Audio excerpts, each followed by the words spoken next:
जी अस्सलाम वालेकुम। उम्मीद है आप सब खैरियत से होंगे। अच्छा, प्रीवियस क्लास के अंदर हमने एलिमेंटर के बैकएंड की कुछ चीज़ें देख ली थी। मीन्स के सारे बैकएंड से तो सारी क्लियर हो चुकी हैं। उसके बाद हमने कुछ चीज़ें यहाँ से भी देख ली थी। अब ये है हमारे पास एलिमेंटर का एडिटर। ठीक है, एलिमेंटर पेज बिल्डर है और पेज बिल्डर के अंदर जब हम किसी पेज को एडिट करते हैं तो जो इंटरफेस आता है हमारे पास, ठीक है, उसको एलिमेंटर एडिटर कहते होते हैं। ये बैकएंड है। ठीक है, ये बैकएंड का मतलब होता है कि जो हमारे पास जहाँ से हम अपनी पूरी वेबसाइट को कंट्रोल कर रहे होते हैं। ठीक है, और अगर हम इसको ओपन करें, ये चीज़ें आपको साथ साथ समझ आती रहेंगी। ठीक है, मैं भी इस तरह कुछ चीज़ें होती हैं जो टेक्निकल वर्ड्स होते हैं।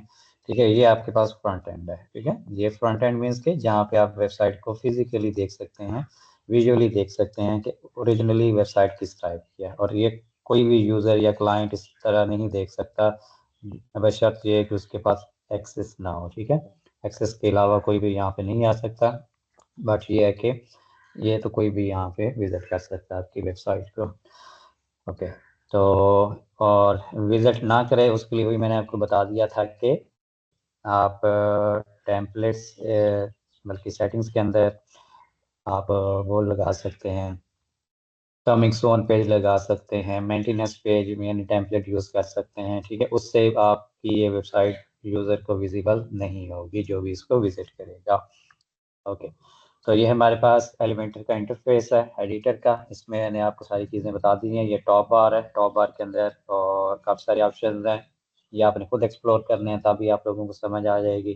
ठीक है, और यहाँ पे लेफ्ट साइड पे आपके पास एलिमेंट्स आते हैं। आपने पहले भी आपने देखे हैं गुटेनबर्ग के अंदर भी एलिमेंट्स थे। ठीक है, वहाँ प्लस करके भी आपको ऐड करने पड़ते थे, यहाँ पे भी प्लस का निशान है। तो फर्ज करें आपने ये हेडिंग को चेंज कर रहे हैं, कुछ भी कर रहे हैं, तो कोई भी नया एलिमेंट आपने ऐड करना होगा तो फिर प्लस पे आप क्लिक करेंगे तो यहाँ से आपके साथ पास सारे एलिमेंट्स नज़र आ जाएंगे। तो इनको हम फ्यूचर में देखेंगे, जो जो ज़रूरी हैं वो पहले देख लेंगे, बाकी वक्त के साथ साथ जो चीज़ें रिक्वायर होंगी वो हम उनको ऐड करते जाएंगे। ठीक है, अब अपने पेज एलिमेंटर पेज जो है ये वाला भी हमने ओपन किया होगा, इसके यहाँ पे नाम आ रहा है। जो भी पेज आपने ओपन किया होगा, एडिट कर रहे होंगे, यहाँ पे उसका नाम शो हो रहा होगा। ठीक है, और उसके साथ ही एक गेयर आइकन है। गेयर आइकन मीन सेटिंग्स का आइकन है, ये पेज की सेटिंग है। ठीक है, यहाँ से पेज की सेटिंग ओपन होती है और यहाँ पे साइट सेटिंग यानी कि पूरी वेबसाइट की अगर आपने सेटिंग्स करनी है, जैसे ग्लोबल कलर्स और वो सारी चीज़ें ऐड करनी, फिर यहाँ से करेंगे।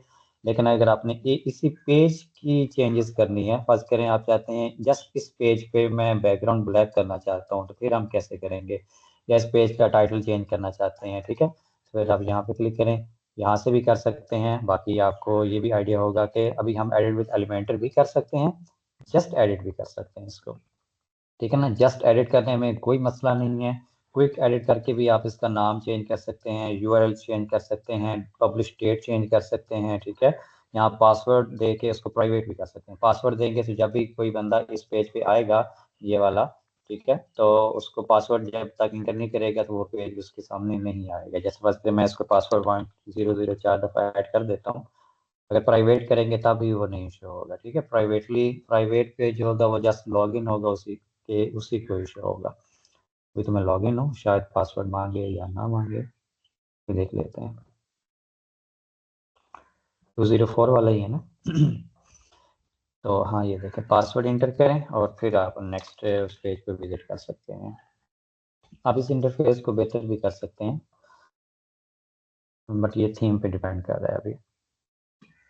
ठीक है, तो यहाँ से भी आप इसका टाइटल चेंज कर सकते हैं, करना चाहें पेज का। यहाँ से भी क्विक एडिट से भी कर सकते हैं। यूआरएल चेंज वैसे नहीं रिकमेंडेड करना, लेकिन वो मैं फ्यूचर में बताऊंगा अगर करना भी पड़ जाए तो फिर कैसे करते हैं। ठीक है, और इसी तरह यहाँ से भी आप इसका टाइटल चेंज कर सकते हैं और यूआरएल लिंक यहाँ पे है इसका, और बाकी सारी सेटिंग यहाँ पे है। बट अगर फर्स्ट करें आप जस्ट एलिमेंटर के अंदर हैं, अब ये देखो ओपन हो गया। ठीक है, जस्ट आप डायरेक्टली एलिमेंटर के अंदर उन चीज़ों को अपडेट करना चाहते हो तो फिर हम कैसे करेंगे? ठीक है, तो एलिमेंटर के अंदर आपने यहाँ पे जाना है, पेज सेटिंग्स के अंदर, और यहाँ पे आपके पास सेटिंग्स, स्टाइल्स और एडवांस्ड के 3 टैब्स आपको नज़र आ जाएंगे। इसमें पेज की सेटिंग है, इसी पेज की। अब इस पेज के जनरल के अंदर हमारे पास पेज का टाइटल है। जैसे फर्ज करें मैं इस पेज के टाइटल को चेंज करके रखना चाहता हूँ प्रैक्टिस। एलिमेंट ऑफ प्रैक्टिस, ठीक है। उसके बाद स्टेटस हमारे पास ड्रॉप कर सकते हैं, पेंडिंग कर सकते हैं, प्राइवेट कर सकते हैं। ड्रॉप के अंदर ये होगा कि ये सेव नहीं होगा, ठीक है, और यूजर को भी ये पेज नजर नहीं आएगा, जस्ट जो लॉगिन होगा उससे कोई नजर आएगा। पेंडिंग रिव्यू, जो एडमिन होगा वो उसको जब तक रिव्यू नहीं करेगा, पब्लिश नहीं करेगा, वेरीफाई नहीं करेगा, तब तक वो पब्लिश नहीं होगा। प्राइवेट आपको पता है जस्ट लॉगिन वालों को नजर आएगा, बाकियों को नजर नहीं आएगा। और पब्लिश सबके लिए पब्लिश होगा, ठीक है। फीचर इमेज पेजेस के लिए हम वैसे यूज नहीं करते, ऑर्डर को रहने दें। कमेंट्स हम अलाउ नहीं करते, हाई टाइटल, वही चीजें हैं जो यहाँ पे हैं, ठीक है, मोस्टली वही चीजें हैं पड़ी। यहाँ पे अगर आप आ गए हैं तो यहाँ से ये चीजें कर सकते हैं। और फ्यूचर में अगर आप एसईओ वाला प्लगइन यहाँ पे ऐड है तो उसकी कुछ सेटिंग यहाँ पे भी शो होती हैं और यहाँ पे भी शो हो जाती हैं, ठीक है, बट वो बाद में देखेंगे। हाँ, बस आपने यहाँ से बैक टू वर्डप्रेस एडिटर नहीं करना। अगर बैक टू वर्डप्रेस एडिटर करेंगे तो वो एलिमेंटर से ये पेज रिमूव हो जाएगा, फिर गुटनबर्ग के अंदर चला जाएगा, ठीक है। ये चीज़ आपने ध्यान रखनी है। आपने एडिट एलिमेंटर ही करना है जो पेज एलिमेंटर के अंदर बना हुआ है। आप यहाँ से भी कर सकते हैं, डायरेक्ट यहाँ से भी क्लिक करके आप एडिट एलिमेंटर कर सकते हैं। ऐसे एलिमेंटर प्रैक्टिस के चलें, ये भी हो जाए। इसका खास करें हमारे नाम नहीं ठीक था, मैंने यहाँ पे इसका टाइटल चेंज कर दिया, तो यूआरएल चेंज नहीं होगा, जस्ट टाइटल ही इसका चेंज होगा। पेज का लेआउट, ये मैंने आपको पहले भी बता दिया था, बल्कि बताया था जस्ट, फिर उसको डिस्क्राइब ज़्यादा नहीं किया। डिफ़ॉल्ट होता है कि थीम का ही आई थिंक होता है, ठीक है ना, यानी कि ये जो थीम का होगा वही डिफ़ॉल्ट होगा। यानी जो थीम के अंदर हमने पेज की विड्थ रखी हुई है या पेज का बैकग्राउंड कलर रखा हुआ है वो ही यहाँ पे शो होगा, ठीक है। और उसके बाद अभी यहाँ पे चेंज हो जाएगा, ठीक है। ये अब थीम से रिलेटेड यानी कि उसकी सेटिंग होगी पेज की, लेकिन है वही सेम टू सेम, डिफ़ॉल्ट भी वही होती है।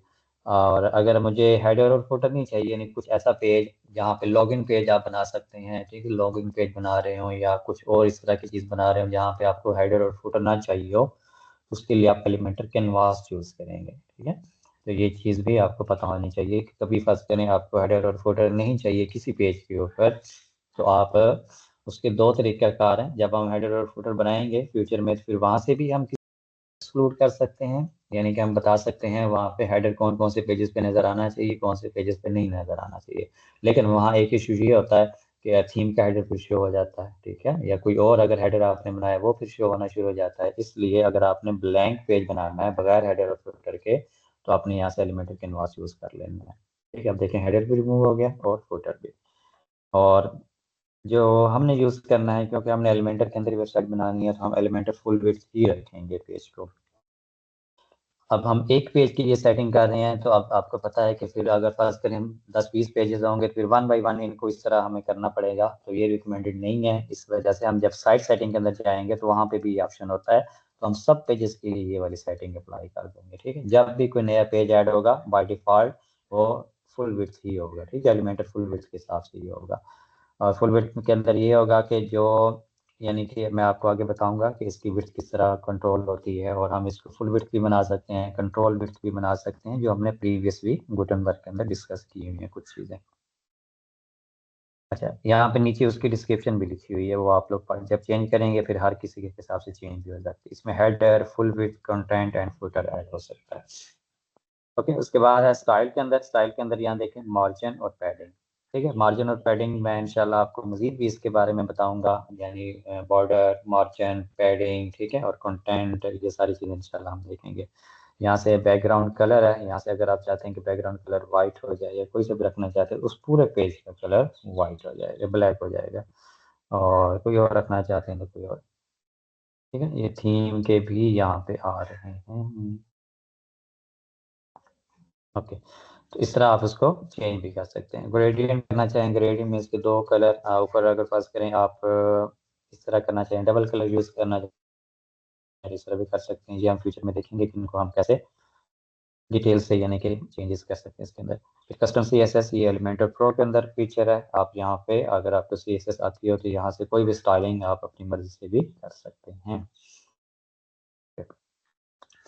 तो ये थी पेज की सेटिंग्स। पेज की सेटिंग्स के साथ अब देखिए मैंने जैसे पेज का नाम चेंज किया तो यहाँ से भी इसका नाम चेंज हो गया। अगर मैं यहाँ पे वापस आता हूँ और अगर मैं पब्लिश कर दी हैं चेंजेस नहीं की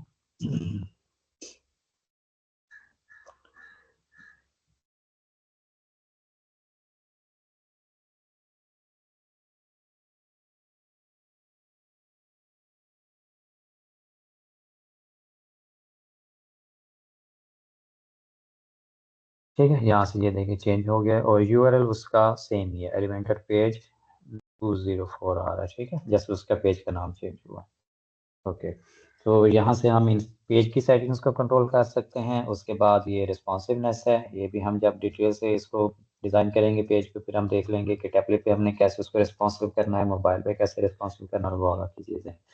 ठीक है, ये स्ट्रक्चर का मैंने आपको बता दिया था। यहाँ से आप डिटेल से इन चीज़ों को कंट्रोल कर सकते हैं कि कौन कौन से एलिमेंट्स और कौन से कंटेनर आपने ऐड किए हुए हैं। ओके, तो पहले ये चीज़ें देख लेते हैं, फिर हम साइड सेटिंग्स पे आ जाते हैं। ठीक है, अब थीम बिल्डर के पे अगर हम क्लिक करते हैं, थीम बिल्डर पे वही चीज़ें आ जाएंगी जो हमने यहाँ पे देखी थी टेम्पलेट्स के अंदर। थीम बिल्डर, ठीक है, इसमें हेडर फुटर वो सारी चीज़ें हैं पड़ी, वाटो एलिमेंटर प्रो के अंदर होती हैं। ठीक है, यहाँ हेडर फुटर, सिंगल पेज का डिज़ाइन बनाना चाहें, सिंगल पोस्ट का, यानी यहाँ पे सिंगल पोस्ट एक ही, मैं आपको बता रहा था ना कि हम हर पोस्ट को अलग अलग डिज़ाइन नहीं करते एलिमेंटर के अंदर, बल्कि उसके लिए कंटेंट जस्ट हम गुटनबर्ग के ज़रिए से या क्लासिक एडिटर से ऐड करेंगे और यहाँ से एक सिंगल पोस्ट का डिज़ाइन बनाएंगे जो सारी पोस्ट के लिए वैलिड होगा। ठीक है, वो सब पे शो हो जाएगा। ठीक है, तो यहाँ से ये सिंगल पोस्ट का डिज़ाइन बन सकता है। आर्काइव का ये कि जिसमें सारे यानी कि ब्लॉग पोस्ट शो हो रहे होते हैं। आर्काइव डिफरेंट हो सकती है, उसमें ब्लॉग्स की आर्काइव भी, आर्काइव ऐसे समझ कि एक बॉक्स है। ठीक है, उसके अंदर ब्लॉग्स भी हो सकते हैं, उसके अंदर प्रोडक्ट्स भी हो सकते हैं, आप किसी भी चीज़ की आर्काइव बना सकते हैं। यहाँ पे ये प्रोडक्ट्स आर्काइव भी है पड़ी। ठीक है, ये प्रोडक्ट सिंगल प्रोडक्ट का भी आप यहाँ से डिज़ाइन बनाएंगे तो सारी प्रोडक्ट्स के लिए सेम डिज़ाइन बन जाएगा। इसी तरह 404 पेज जब वो नहीं लोड हो रहा होता, यूआरएल गलत होता, तो फिर जो आ रहा था। ठीक है, सर्च रिजल्ट्स कैसे शो हों, फर्स्ट करें कोई बंदा यहाँ पे कोई चीज़ सर्च करता है वेबसाइट के ऊपर, तो फिर वहाँ उसको उसके रिजल्ट कैसे शो होंगे वो भी हम अपनी मर्जी, यानी हर एक चीज़ हम डिज़ाइन कर सकते हैं। अब ये है थीम बिल्डर। थीम में यही चीज़ें ही होती हैं। ठीक है, बाकी पेजेस तो हमने कस्टम बनाने होते हैं। थीम के अंदर हेडर होता है, फुटर होता है, सिंगल पेज का डिज़ाइन हो सकता है, सिंगल पोस्ट का डिज़ाइन हो सकता है, आर्काइव का डिज़ाइन थीम के अंदर ही होता है। ठीक है ना, सर्च रिजल्ट्स का जो डिज़ाइन होता है वो थीम के अंदर ही होता है, प्रोडक्ट्स का डिज़ाइन थीम के अंदर ही होता है। ठीक है, ये सारी चीज़ें थीम के अंदर ही होती हैं। अगर हम थीम को ओवरराइड करना चाहें तो हम एलिमेंटर के थीम बिल्डर को यूज़ करते हुए वो उस थीम की जितने भी सेटिंग्स हैं, जितने भी डिज़ाइन हैं, डिफ़ॉल्ट जो डिज़ाइन होते हैं, हम उनको ओवरराइड कर सकते हैं। अभी जैसे फर्स्ट करें आपके सामने ये ब्लॉग का पेज है, ये ब्लॉग आर्काइव है, यानी कि आपको आर्काइव का भी आपको इस तरह अंदाज़ा हो जाएगा कि आर्काइव होती क्या है। आर्काइव वो होती है कि जिसके अंदर सारे ब्लॉग्स एक ही पेज पे शो हो रहे हैं। अब ये देखें, ये ब्लॉग का पेज है domain.com/blog, इसके ऊपर सारे ब्लॉग्स शो हो रहे हैं। तो ये थीम की डिफ़ॉल्ट ब्लॉग आर्काइव है। ठीक है, तो अगर हमने एलिमेंटर के अंदर इसको ओवरराइड करना हो, हम चाहते हैं कि हम अपना ही डिज़ाइन बनाएं अपनी मर्जी का, तो फिर आपने क्या बनाना होगा, ये आर्काइव के अंदर ये बनाएंगे। ठीक है, डिज़ाइन बनाएंगे, फिर उसको हम मेंशन करेंगे कि ये जस्ट हम ब्लॉग्स के लिए यूज़ कर रहे हैं या प्रोडक्ट्स के लिए यूज़ कर रहे हैं, वो हम फ्यूचर में देखेंगे कि उसको हम सेटिंग कैसे करते हैं। ठीक है, इसी तरह हम सिंगल पोस्ट पे आते हैं। अभी मैं ओपन कर रहा हूँ single post, single blog, single post, आप समझ लें इसको। ठीक है, उसका डिज़ाइन हम यहाँ पे बना सकते हैं। सिंगल पेज का डिज़ाइन हम वैसे नहीं बनाते, लेकिन कभी होता है कि सेम पेज अगर हमें डिफरेंट यूज़ करने पड़ जाएं बार बार, तो हम उसका सिंगल पेज भी बना सकते हैं, लेकिन क्योंकि मोस्टली हमारे केस में पेजेस डिफरेंट होते हैं तो हम उनका डिफरेंट बनाएंगे। ठीक है, तो ये चीज़ें ऑलरेडी मेंशन हो चुकी हैं। अब ये थीम का ये देखें ना, डिफ़ॉल्ट थीम हमारे पास ऐसा और उसका सिंगल पोस्ट का डिज़ाइन बना हुआ। अगर हम इसको ओवरराइड करना चाहते हैं और हम चाहते हैं कि हम अपना कोई कस्टम डिज़ाइन बनाना चाहते हैं क्लाइंट के रिक्वायरमेंट के हिसाब से, फिर यहाँ से सिंगल पोस्ट का डिज़ाइन भी हम फ्यूचर में बनाएंगे, बट एलिमेंटर को अपग्रेड करने के बाद। ठीक है, वो भी हम देखेंगे इंशाल्लाह। ठीक है, तो यहाँ से हमारे पास सबसे पहले आएगी थीम बिल्डर, उसके बाद हिस्ट्री। हिस्ट्री के अंदर मैंने आपको ये चीज़ें मेंशन कर दी थी कुछ चीज़ें, तो उसमें ये है कि हमने जो जो काम किए होंगे वो यहाँ पे शो हो जाएंगे। ठीक है, ये देखें, मैंने एडिटिंग स्टार्ट की, उसके बाद पेज टाइटल को मैंने एडिट किया, फिर पेज टाइटल को दोबारा एडिट किया, फिर पेज लेआउट को मैंने 2-3 दफ़ा चेंज की, वो सारी चीज़ें आ रही हैं। अगर मैं चाहता हूँ कि नहीं, मुझे जितनी भी चेंजेस किए हैं वो मैं वापस कर लूँ, वापस हो जाऊँ, अभी क्योंकि मैंने उनको पब्लिश कर दिया है, तो अगर मैं रिफ्रेश करूँगा तो ये सारी चीज़ें पब्लिश हो चुकी हैं, तो मैं वापस नहीं जा सकता। लेकिन इसका एक तरीका कार है, अगर मैं इसको पेज को रिफ्रेश नहीं किया तो ये रिफ्रेश करने से पहले पहले आपके पास पूरी हिस्ट्री रहेगी एक्शंस के अंदर। ठीक है, अगर आपने रिफ्रेश नहीं किया तो आप यहाँ से वापस जा सकते हैं। जैसे जैसे ही मैंने पेज स्टार्ट किया तो मैं यहाँ पे क्लिक करूंगा तो जो चेंजेस मैंने की थी वो सारी की सारी खत्म हो जाएंगी। ठीक है, अनडू हो जाएंगी। अनडू कंट्रोल सी आपने सुना होगा। अब एक एक दफा कंट्रोल सी करने के बजाय ये इकट्ठे ही सारे, यानी कि मैं बैक चला जाऊंगा। इस तरह अगर हम वही कहते हैं ना कि टाइम के अंदर भी अगर हम बैक जा सकते तो हम पता नहीं क्या क्या कर लेते, लेकिन बस एक दुनिया का निज़ाम है। अब देखें ये डिफ़ॉल्ट आ चुका है, पेज का टाइटल भी वही आ चुका है, सारी चीज़ें जो मैंने चेंज की हैं तो हम इसके अंदर अनडू कर सकते हैं, लेकिन रियल लाइफ के अंदर हम कोई भी चीज़ अनडू नहीं कर सकते हैं। इसलिए कुछ भी करें सोच समझ के करें।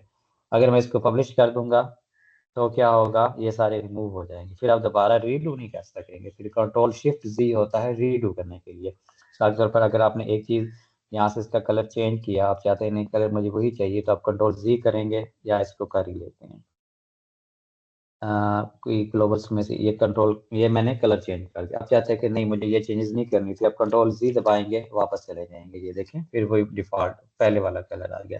फिर आप कहते हैं कि नहीं नहीं वही ठीक था, फिर कंट्रोल शिफ्ट जी करेंगे, फिर वो नेक्स्ट चला जाएगा। ठीक है, ये कंट्रोल जी और कंट्रोल शिफ्ट जी, इन चीज़ों को आपने ज़हन में रखना, ये बहुत काम आएंगे आपके। ठीक है, और इसका आपको प्रैक्टिस से ही आपको आइडिया होगा कि कंट्रोल जी क्या है, कंट्रोल शिफ्ट जी क्या है, या रीडू क्या है, अनडू क्या है। ठीक है, ये चीज़ें आपको प्रैक्टिस से ही समझ आएंगी। ओके, तो यहाँ से अगर हम हिस्ट्री में जाएं तो यहाँ पे ये देखें सारी चीज़ें खत्म हो गई है। ठीक है, तो वही ना कि अगर हम फर्स्ट करें वापस जाते हैं, यहाँ पे जाएंगे, फिर कोई भी चीज़ चेंज करेंगे तो ये खत्म हो जाएगा। फिर यहाँ से भी हम रीडू और अनडू कर सकते हैं चीज़ों को। लेकिन अगर फर्ज करें मैं इस पेज को रिफ्रेश कर लेता हूँ और मुझे वो सारी, यानी कि ये देखें पेज का टाइटल वही आ रहा है, सारी चीज़ें आ रही हैं, मैंने रिफ्रेश कर लिया पेज को और उसकी हिस्ट्री सारी खत्म हो गई है। उसके बाद एक और ऑप्शन आता है हमारे पास रिविजन्स का। अभी आपके सामने मैंने 2-3 दफ़ा पेज को सेव किया है, ऐसे ना, इसी पेज को एडिट करके 2-3 दफ़ा पब्लिश किया है इसको। ठीक है, हम मैनुअली भी पब्लिश करते हैं और इसका ऑटो सेव भी होता है एलिमेंटर का, यानी कि जो भी चेंजेस आप करते जाएंगे खुद ब खुद ही कुछ ना कुछ देर बाद वो सेव होती जाती हैं।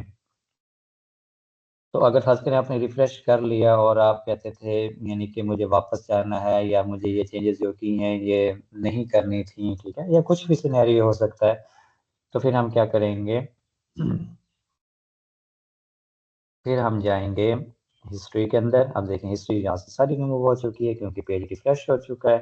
तो फिर हम जाएंगे रिविजन्स के अंदर और जितने भी ये देखें शुरू से लेकर जब मैंने पेज बनाया था उससे लेकर अब तक सारे की सारी रिविजन सेव है मेरे पास। ठीक है, ये 54 सेकंड्स अगो हुई है 6 मार्च को 10:24 पे। ठीक है, ये टाइम कौन सा चल रहा है वैसे? ये चल रहा है, मैं आपको बताता हूँ, सेटिंग्स के अंदर आए और जनरल के अंदर ही होगा टाइम। ठीक है, यूएस का आई थिंक चल रहा है। आप ना टाइम जोन भी इसका चेंज कर सकते हैं वेबसाइट का।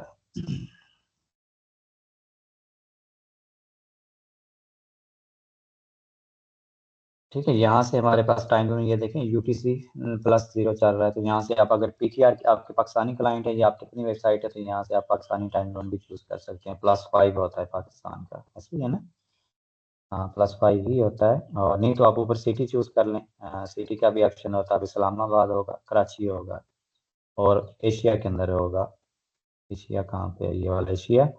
और ये देखें कराची की जगह ये वाला आ गया। ठीक है, कराची आप चूज कर लें और इसको सेव कर दें। अभी चेंज हो जाएगा। अभी 10:25 AM हुए हैं सुबह के और अभी देखें ये 3:25 या 3:26 हो जाएंगे PM के। तो यहाँ से आप किसी भी कंट्री का टाइम जोन चूज कर सकते हैं अपनी वेबसाइट के लिए। इसका ये होता है कि जो आप देखें ये ब्लॉग्स आपने ऐड किए हैं, यहाँ पे जो टाइम चूज होता है या डेट शो होती है तो वो वही होगी जो आपने यहाँ पे चूज की होगी। ठीक है, तो ये देखें अभी आ रहा है हमारे पास 3:26 आ रहा है। अभी टाइम हमारा बिल्कुल लोकली सेट हो चुका है, पहले यूरोपियन था, ऐसे समझ यूएस का। मैं रिफ्रेश करूंगा तो ये भी सेट हो जाएगा, बट अभी ज़रूरत नहीं इसकी। ओके, तो यहाँ से अगर मैं 5 डेज अगो करता हूँ, जो सबसे पहले मैंने कोई चेंजेस की थी, तो वो बिल्कुल ब्लैंक पेज है, कुछ भी नहीं था इसके अंदर। ठीक है ना? और अगर मैं करता हूँ 8 मिनट्स अगो की, ये देखें वही पुरानी आ गई। और अगर मैं यहाँ पेज की सेटिंग में जाता हूँ तो ये देखें ये आ रहा है। मीन्स कि जो जो चीज़ें आपने सेव की थी वो इसके जो इसके बैकएंड के अंदर डेटाबेस के अंदर ये चीज़ें सेव होती रहती हैं। तो कभी कभार अगर यानी कि हमें गलती से कुछ एडिट हो जाए या कुछ ऐसा हो कि फर्स्ट करें ऐसे सिनेरियो हो जाए कि हमने किसी और पेज को एडिट करना था बट हम किसी और पेज को एडिट करने लगे गलती से, ठीक है ना। या कुछ इस तरह भी हो सकता है कि कभी कभार चेंजेस रीडो करनी पड़ जाती हैं क्योंकि फिर क्लाइंट कहता है कि नहीं मुझे वही पेज वापस चाहिए। फिर आप कैसे करेंगे, वही दोबारा से डिज़ाइन करेंगे। डिज़ाइन करते करते तो फिर आपकी ज़िंदगी गुजर जानी है, बूढ़े हो जाएंगे, ठीक है ना। इस वजह से ये रिविजन वाला ऑप्शन आपके पास होगा, यहाँ से आप वापस टाइम में जा सकते हैं। अगर नहीं पता होगा तो फिर इसी तरह फिर वो क्या कहते हैं जलीलो ख्वार होते रहेंगे नहीं, जलीलो ख्वार को बुरा लफ्ज हो रहा है, चंप लाइक बिहेवियर यानी हो सकता है, ठीक है ना। चंप पता नहीं किसको कहते हैं। इसी तरह अगर मैं यहाँ पे पेजेस के अंदर आता हूँ,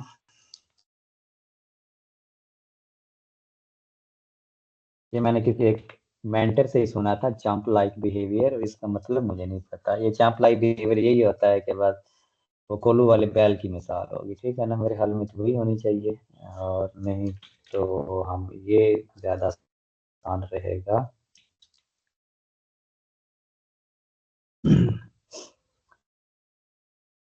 रिफ्रेश करना पड़ेगा इसको। ओके, ये कौन सा गूगल स्कॉलर ओपन हो गया, खैर है इसको। अच्छा, ये आर्टिकल उसने यहाँ से ओपन कर दिए, ठीक हो गया।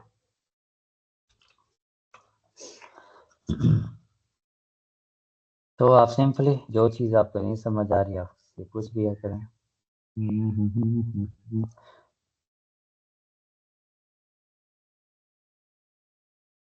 अच्छा,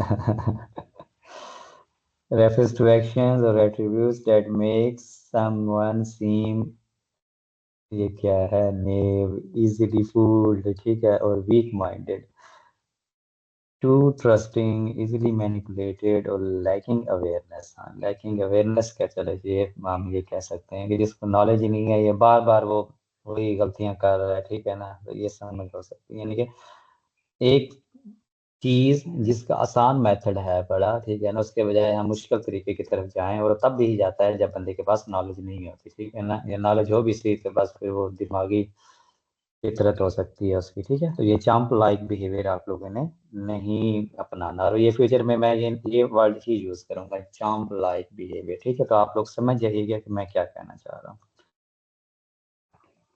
मुझे ये लफ्ज़ वैसे अच्छा लगा है, बाकी उर्दू वाले थोड़े से ना वो हार्ड हो जाते हैं, तो इस वजह से ये थोड़ा सा अच्छा लगता है, ठीक है। तो इसके समझ आ गई होगी आपको रिविजन्स की भी। हाँ, अगर आपने फर्स्ट करें यहाँ से कोई भी रिवीजन आपने की, यहाँ से आपने फर्स्ट करें पुरानी की है, उसके बाद आपने इसको अप्लाई करना है। अप्लाई करेंगे तो वही आ जाएगा आपके पास, ठीक है। तो अप्लाई करने के बगैर वो जस्ट यहाँ पे शो होगा, लेकिन वो अप्लाई नहीं होगा। उसके बाद आप पब्लिश करें तो वो सारी चीज़ें सेट हो जाएंगी, ठीक है। तो ये देखें, अब वही था, मैं चाहता हूँ कि जिसमें हमने पेज का नाम चेंज किया था वो वाली आ जाए। तो 8 मिनट पहले, हाँ ये वाली, ठीक है। तो ये 8 मिनट पहले वाली ही हम कर लेते हैं, ये वाली अप्लाई और पब्लिश। ठीक है, तो ये देखिए वो सारा कुछ वही आ गया। उसके बाद हमारे पास यूज़र प्रेफरेंसेस। यूज़र प्रेफरेंसेस में हमारे पास सबसे पहले पैनल, ये वाला जो लेफ्ट पैनल है हमारे पास, ठीक है। इसका वो कह रहा है कि डिस्प्ले मोड, आप लाइट मोड करना चाहते हैं, ये सारे वो हो गए हैं, ठीक है ना, छिटे छिटे हो गए हैं। बट मुझे वैसे भी अब यानी कि वाइट बिल्कुल भी पसंद नहीं है। आप मेरा मोबाइल देखेंगे तो उसमें भी डार्क मोड है, ठीक है ना, और मेरा ये ब्राउज़र का भी डार्क मोड है, ठीक है। ये भी सारी चीज़ें डार्क हैं, मैं कोशिश करता हूँ कि डार्क डार्क ही रहूँ। ये देखें, आपके पास में भी ये सेटिंग ना आपको पता हो, लेकिन ये डेस्कटॉप विंडो के अंदर होती है कि आप अपनी हर एक चीज़ को, यानी कि ये देखिए सेटिंग्स हैं या कुछ भी है, सब कुछ डार्क है, ठीक है। तो मुझे डार्क पसंद है, क्योंकि वैसे भी आंखों पे भी इतना ज़्यादा इम्पैक्ट नहीं होता इसका, और जिनका काम ही यही है तो उनके लिए फिर वैसे भी वाइट जो है वो इरिटेटिंग होता है। तो मुझे तो डार्क पसंद है, आप अपने हिसाब से इसको चूज़ कर सकते हैं, ठीक है। डार्क कर लें या फिर ऑटो डिटेक्ट जो सिस्टम का होगा उस हिसाब से यहाँ पे आ जाएगा, ठीक है। और इसकी जो विड्थ, ये देखें, यहाँ से लेकर यहाँ तक आप पैनल की विड्थ भी चेंज कर सकते हैं, ठीक है, जितनी भी करना चाहें। बाई डिफ़ॉल्ट 300 होती है, 300 कर दें। या आप यहाँ से भी पकड़ के कर सकते हैं। ये देखिए, ये यहाँ पे लेकर आएंगे तो तीर का निशान डबल साइडेड आ गया। तो इस तरह आप इसको भी करना चाहें तो अपने हिसाब से इसको ऑटो एडजस्ट कर सकते हैं। अभी मैं इसको 300 कर देता हूँ ताकि बाय डिफ़ॉल्ट जो है वही रह जाए। अच्छा, कैनवास का मैंने आपको ये ऑप्शन बाय डिफ़ॉल्ट डिसेबल होता है, मीन्स कि आप यहाँ पे क्लिक करते हैं तो कुछ भी चीज़ें वहाँ यहाँ पे शो नहीं होती, ठीक है ना। यानी यहाँ पे डुप्लीकेट आप नहीं कर सकते, या आप हेडिंग के पेंसिल आइकन में क्लिक करें तो यहाँ पे भी यहाँ पे कोई ऑप्शन शो नहीं हो रहे। इसको अगर आप इनेबल करेंगे तो कुछ एक्स्ट्रा फीचर्स आपके पास आ जाएंगे, जैसे ये देखें डुप्लीकेट, डायरेक्ट यहाँ पे क्लिक करके आप डुप्लीकेट कर सकते हैं, वरना आपको राइट क्लिक करना पड़ता और यहाँ से डुप्लीकेट करना पड़ता, ठीक है। इसी तरह ये हेडिंग है, हेडिंग को भी आप डायरेक्ट यहाँ से डुप्लीकेट कर सकते हैं या क्रॉस भी कर सकते हैं, वरना आपको राइट क्लिक करना पड़ता, फिर डिलीट करना पड़ता या डुप्लीकेट करना पड़ता, ठीक है। तो ये आपके लिए कुछ चीज़ें आसान हो जाएंगी इससे। यूजर प्रेफरेंसेस के बाद हमारे पास expand images in light box, ठीक है। यहाँ पे मैं एक इमेज ऐड करता हूँ, कोई सी भी इमेज देखते हैं, कोई है तो चूज कर लेते हैं। ये हमारी एक ग्लोबल इमेज चल रही है, ठीक है, इसी को हम यूज कर लेते हैं। है तो अजीब सी, लेकिन अच्छा। अब देखें यहाँ पर लिंक, अगर मैं अभी इमेज पे क्लिक करता हूँ तो कुछ भी नहीं हो रहा। एक ये चीज़ है, और दूसरी चीज़ है मैं आपको बताता हूँ, गैलरी जो है,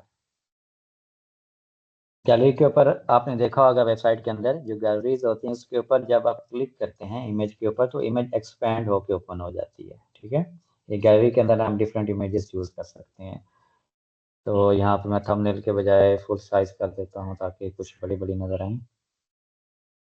ओके, अब ये देख इमेज के ऊपर क्लिक कर रहा हूँ तो कुछ भी नहीं ओपन हो रहा, लेकिन इस पर क्लिक करूंगा तो क्या होगा, ये देखें वो इमेज हमारे पास फ्रंट पे आ गई, यानी बड़ी होगी यहाँ पे शो होगी। और यहाँ से हम लेफ्ट राइट भी गैलरी के अंदर जा सकते हैं, ठीक है। वो सारी इमेजेस इस तरह एक्सप्लोर कर सकते हैं। यहाँ पे जूम इन कर सकते हैं, जूम आउट कर सकते हैं, यहाँ पे इसको भी यानी फुल स्क्रीन है वो, और ये जूम इन जूम आउट, और यहाँ पे शेयर भी कर सकते हैं और क्रॉस कर सकते हैं। इसको कहते होते हैं लाइट बॉक्स, यानी कि इमेज पे क्लिक करें और वो इमेज जो है ना वो अब लाइट बॉक्स के अंदर ओपन हो गई है, ठीक है। यहाँ पे इसका ये देखें नाम और यूआरएल भी शो हो रहा है, लेकिन हम उन सब चीज़ों को कंट्रोल कर सकते हैं, ठीक है। ये हम देखेंगे बाद में। तो लाइट बॉक्स, अब देखिए ये वाली इमेज है हमारे पास, यहाँ पे मैं लिंक के अंदर मैं यहाँ पे मीडिया फाइल का ही लिंक दे देता हूँ, और यहाँ पे ये देखें लाइट बॉक्स का ऑप्शन हमारे पास इनेबल हो जाता है। मीडिया फाइल का मतलब ये है कि जब भी इस बंदे पे नहीं, इस इमेज पे कोई बंदा क्लिक करेगा तो वही इमेज ओपन हो जाएगी। ये देखिए वही इमेज लाइट बॉक्स के अंदर ओपन हो गई है। फिर आप नीचे फिर लाइट बॉक्स की सेटिंग आ रही है हमारे पास कि आप किस तरह इसको मैनेज करना चाहते हैं लाइट बॉक्स को। अच्छा, जब इस तरह की कोई इमेज हो तो आप इस पर क्लिक करेंगे तो विजेट ओपन नहीं होगा, बल्कि वो इमेज ओपन हो जाएगी, ठीक है। तो आपने ये पेंसिल आइकन में क्लिक करना होगा इसको एडिट करने के लिए, और यहाँ पे भी इसी तरह। मैंने मीडिया फाइल चूज किया कि अब हमारे पास कुछ ऑप्शन है कि इमेज पे कोई भी बंदा क्लिक करे, या तो कोई यूआरएल पे जाना चाहे तो उसको हम दे सकते हैं, या फिर वही इमेज ओपन आ जाए तो उसके लिए मीडिया फाइल हमें चूज करना पड़ता है। और डिफ़ॉल्ट के लिए हमें लाइट बॉक्स यस, यानी डिफ़ॉल्ट यस ही होता है। जैसे ही क्लिक करेगा तो इमेज लाइट बॉक्स के अंदर ओपन हो जाएगी, नहीं तो नो कर दें तो क्या होगा, वो इमेज नई टैब के अंदर ओपन हो जाएगी। मैं आपको बताता हूँ, अगर आप यहाँ पे लाइट बॉक्स नो करेंगे तो फिर क्या होगा। ये चीज़ें बाद में भी कवर होनी है, लेकिन मैं चाहता हूँ कि ये देखिए अब वो लाइट बॉक्स नहीं है, वो खुद इमेज ओपन होगी, ठीक है। लाइट बॉक्स के अंदर वो क्रॉस का ये सारे ऑप्शन अवेलेबल होते हैं, बट इसमें अभी कुछ भी नहीं आ रहा। या डिफ़ॉल्ट कर दें या यस कर दें अगर आप उसको लाइट बॉक्स के अंदर ओपन करना चाहते हैं तो। ये बजाते खुद इमेज ओपन हो गई है, नई टैब के अंदर नहीं जा रही, उसी के अंदर ओपन हो रही है। तो मैं इसको अगर एक तो वापस जाता हूँ तो नई टैब वाला भी हम कर सकते हैं, वो हम देखेंगे इंशाल्लाह।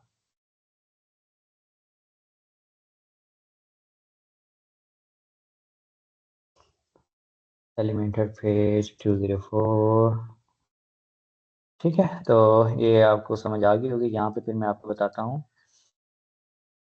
एडिटर के अंदर, अभी हम एडिटर की सेटिंग कर रहे हैं, ठीक है। अभी मैं इस पर क्लिक करता हूँ तो ये देखिए अब इमेज पेज वही है, नया पेज यूआरएल भी वही है, ये देख लें, ठीक है।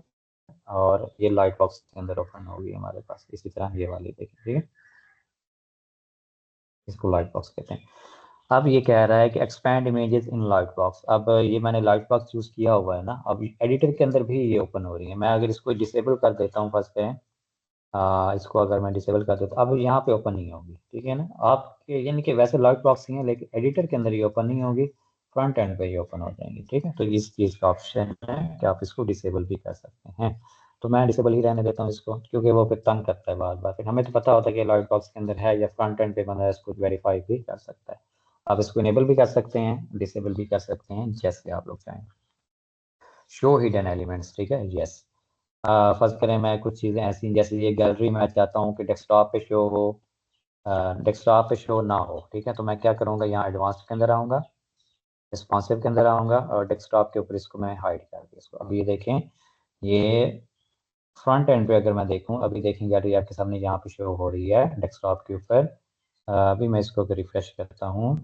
रिस्पॉन्सिव का मतलब ये होता है कि आप इसको किसी भी डिवाइस के ऊपर हाइड कर सकते हैं। जैसे कुछ एलिमेंट्स आप चाहते हैं कि जस्ट मोबाइल पे शो हो, डेस्कटॉप के ऊपर शो ना हो, किस तरह आप उसको हाइड कर सकते हैं। और ये देखें यहाँ पे हाइड हो गया, ठीक है। लेकिन एडिटर के अंदर ये फिर भी विजिबल है, लेकिन यहाँ हमें पता चल रहा है कि ये वाला इस व्यू कोड के ऊपर हाइड है, यहाँ पे विजिबल है और यहाँ पे विजिबल है। यहाँ से हमें पता चल जाता है कि ये वाला एलिमेंट किस व्यू कोड के ऊपर हिडन है।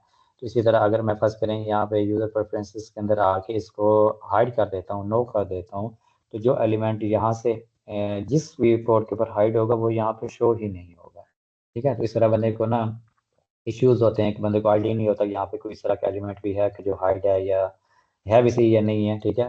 पता चलेगा तो यहाँ से स्ट्रक्चर से पता चलेगा, बट स्ट्रक्चर के लिए भी फिर हमें ये स्ट्रक्चर ओपन होगा फिर ही पता चलेगा, वरना नहीं चलेगा, ठीक है।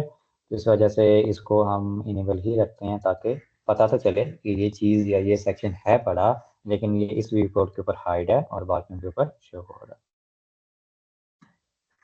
ओके, शो ग्लोबल सेटिंग आप डिसेबल इनेबल कर सकते हैं, इसको तो हम इनेबल ही रखते हैं। और नेविगेशन जो है एग्जिट टू, यहाँ पे एक ऑप्शन है, ये देखें, एग्जिट टू वर्डप्रेस, ठीक है ना। यानी कि आप जैसे इस एलिमेंटर से निकलना चाहें आए तो यहाँ पे आए और एग्जिट टू वर्डप्रेस, वो पूछ रहा है कि आप जब ये वाला बटन क्लिक करें तो कहाँ जाएं, ठीक है। अभी अगर फर्स्ट करें मैं इसको करता हूँ दिस पोस्ट, यानी यही पोस्ट ओपन हो जाएगी जो बैकएंड के अंदर है, पहली वर्डप्रेस के अंदर है, ठीक है। अभी मैं इसको अगर एग्जिट करता हूँ तो मैं बस नई टैब के अंदर कर लेता, उसी पोस्ट के ऊपर आ गया हूँ, ठीक है। बट इसके और डिफरेंट ऑप्शंस भी हैं। अगर आप चाहते हैं कि आप डायरेक्ट वर्डप्रेस डैशबोर्ड के अंदर जाना चाहें तो आप वहाँ पे भी उसका ऑप्शन चूज कर सकते हैं, और भी कोई होगा तो वो देख लेते हैं, ठीक है। और कहाँ गया, user preferences, this post, all post पे भी जा सकते हैं, वर्डप्रेस डैशबोर्ड के ऊपर भी जा सकते हैं। ये आप पे डिपेंड करता है आप कौन सा चूज करना चाहते हैं, ठीक है। और ये है हमारे पास यूज़र शॉर्टकट्स, यहाँ से आप शॉर्टकटली कुछ चीज़ें कर सकते हैं, जैसे अनडू का मैंने बता दिया, control G, redo control shift G, copy control C, paste control V. बाकी भी ऐसे ही यूज़ होते हैं ग्लोबली और इन्होंने भी वही यूज़ किया हुआ है, ठीक है। Paste style control shift we, ये हम देखेंगे फ्यूचर में। यानी कि अगर आप स्टाइल जस्ट स्टाइल कॉपी करना चाहते हैं तो कंट्रोल शिफ्ट वी से स्टाइल, यानी कि ऐसे फर्स्ट एक चीज़ कॉपी करते हैं आप यहाँ से और यहाँ पे उसका स्टाइल पेस्ट करना चाहते हैं, पेस्ट स्टाइल का होता है, लेकिन कंट्रोल शिफ्ट वी से भी आप स्टाइल पेस्ट कर सकते हैं। आप एक्सप्लोर कीजिएगा इनको और देखिएगा आपके लिए किस तरह यानी कि फ़ायदेमंद हो सकते हैं। इसमें एक्शंस हैं, कंट्रोल डी डुप्लीकेट है और कंट्रोल एस सेव है, ठीक है।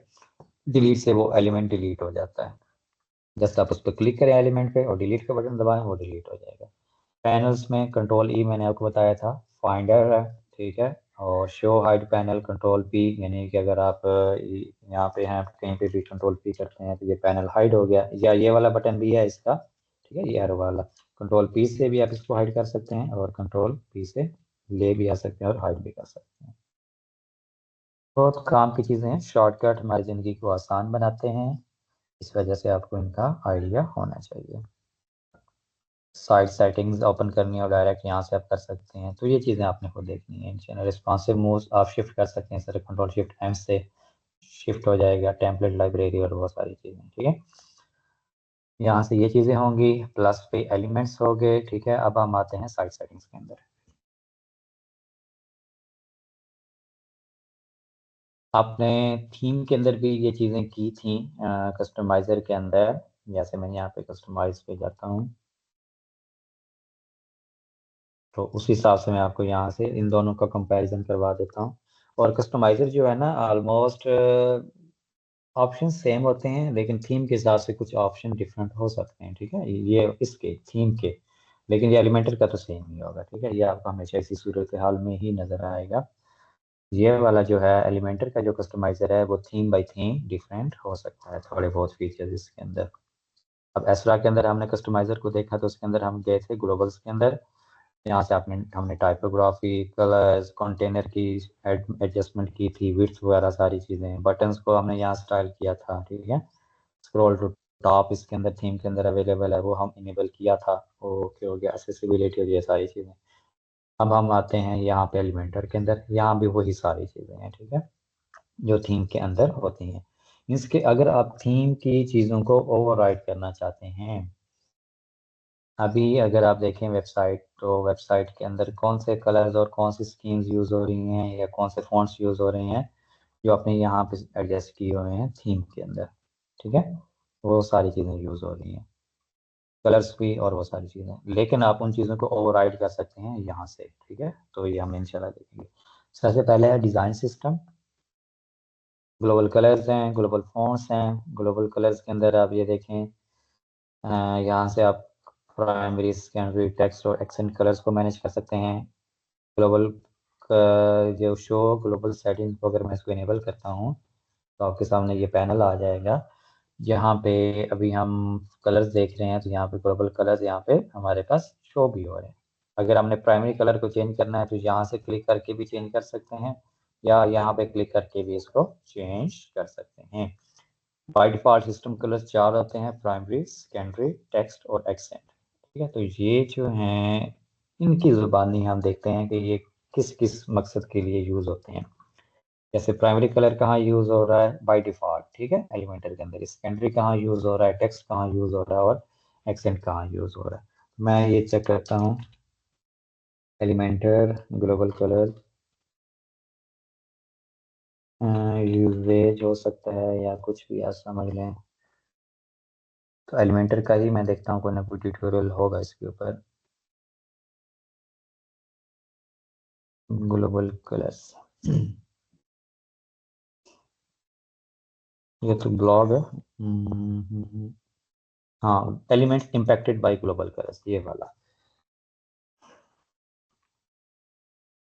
यहाँ तो आप ये बता रहे हैं कि आप किस तरह इसको एडिट कर सकते हैं वो सारी चीज़ें, बट मैं आपको ये बताना चाहता हूँ कि elements impacted by global colours, यानी कि जो प्राइमरी कलर वो कौन कौन से एलिमेंट्स पे इम्पैक्ट कर रहा है, कहाँ कहाँ शो हो रहा है, सेकेंडरी कहाँ शो हो रहा है, टेक्स्ट कहाँ शो हो रहा है, और एक्सेंट कहाँ शो हो रहा है, ठीक है। और ये कलर्स आपको वैसे भी ऐड करना आते हैं, ये मैंने आपको पहले डिटेल्स ये चीज़ें बता दी हैं, ठीक है। और इस तरह हम जब हम देखेंगे एलिमेंटर के अंदर, जब भी हम फ्यूचर में जब हम बनाएंगे वेबसाइट, फिर मैं दोबारा आपको इन चीज़ों को दोबारा से ये चीज़ें इंशाल्लाह कवर कर लूँगा। तो elements impacted by global colours में ये देखें, प्राइमरी कलर जो है वो कहाँ कहाँ यूज़ हो रहा है। आपने ये पेज देखा था, एलिमेंट ऑफ प्रैक्टिस, यहाँ पे मैं वो एलिमेंट्स भी ऐड कर लेता हूँ। ये प्राइमरी कलर जो है, क्या हेडिंग उसी कलर की है बाय डिफॉल्ट या आपको डिफरेंट है? अभी ये लोड हो जाए फिर आपको समझ आ जाएगी इस चीज़ की भी। या वैसे यहाँ पे भी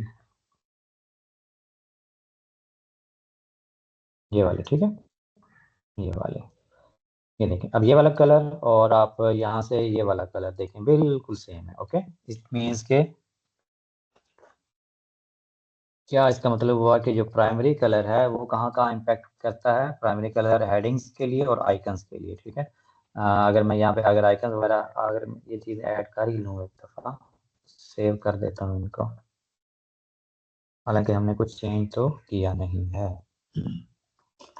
एक हेडिंग ऐड कर लेता हूँ, एक आइकन ऐड कर लेता हूँ, लिस्ट आइटम ऐड कर लेता हूँ, सब हेडिंग्स तो प्राइस टेबल,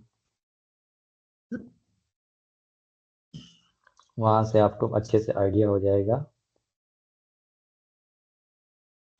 ठीक है। एक हेडिंग आ गई हमारे पास, और यहाँ पे मैं सर्च करता हूँ आइकन, एक आइकन ऐड कर लेता हूँ, ठीक है। उसके बाद मैं एक ऐड कर लेता हूँ आइकन लिस्ट,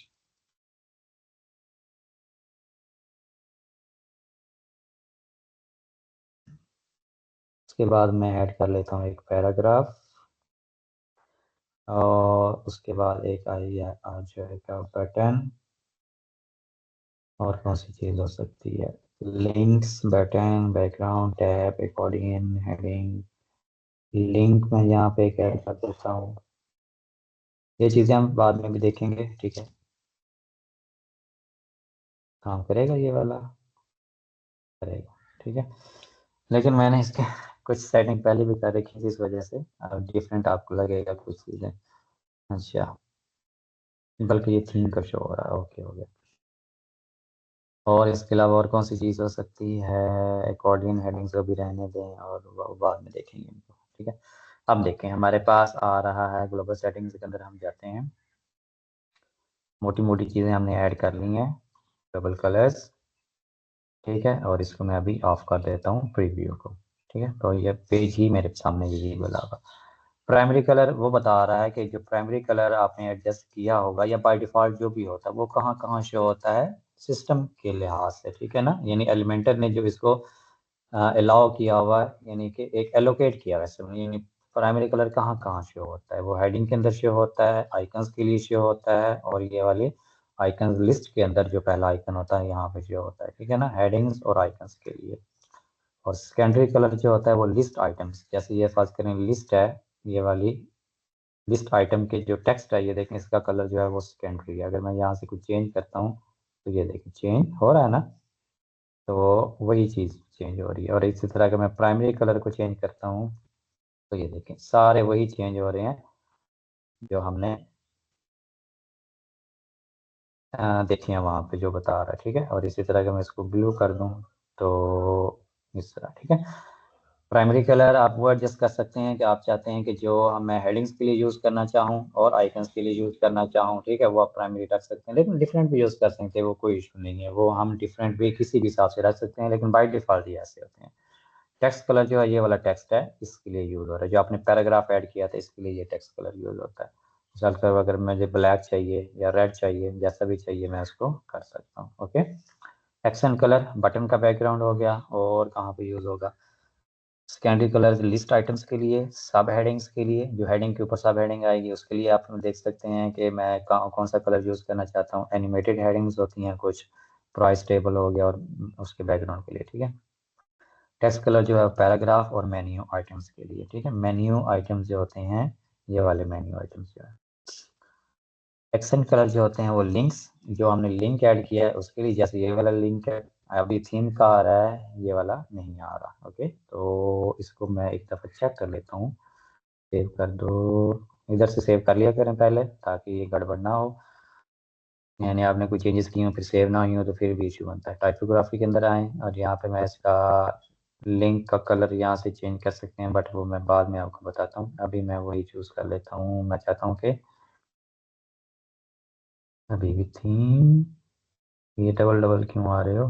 ठीक है, अब हो गया हो गया, बट ये थोड़ा सा गड़बड़ करेगा अभी के लिए।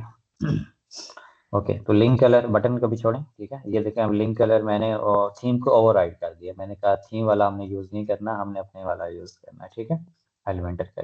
तो जहाँ जहाँ लिंक होगा ये वाला कलर अब शो होगा, क्योंकि लिंक के लिए मैंने ये वाला कलर स्पेसिफाई कर लिया।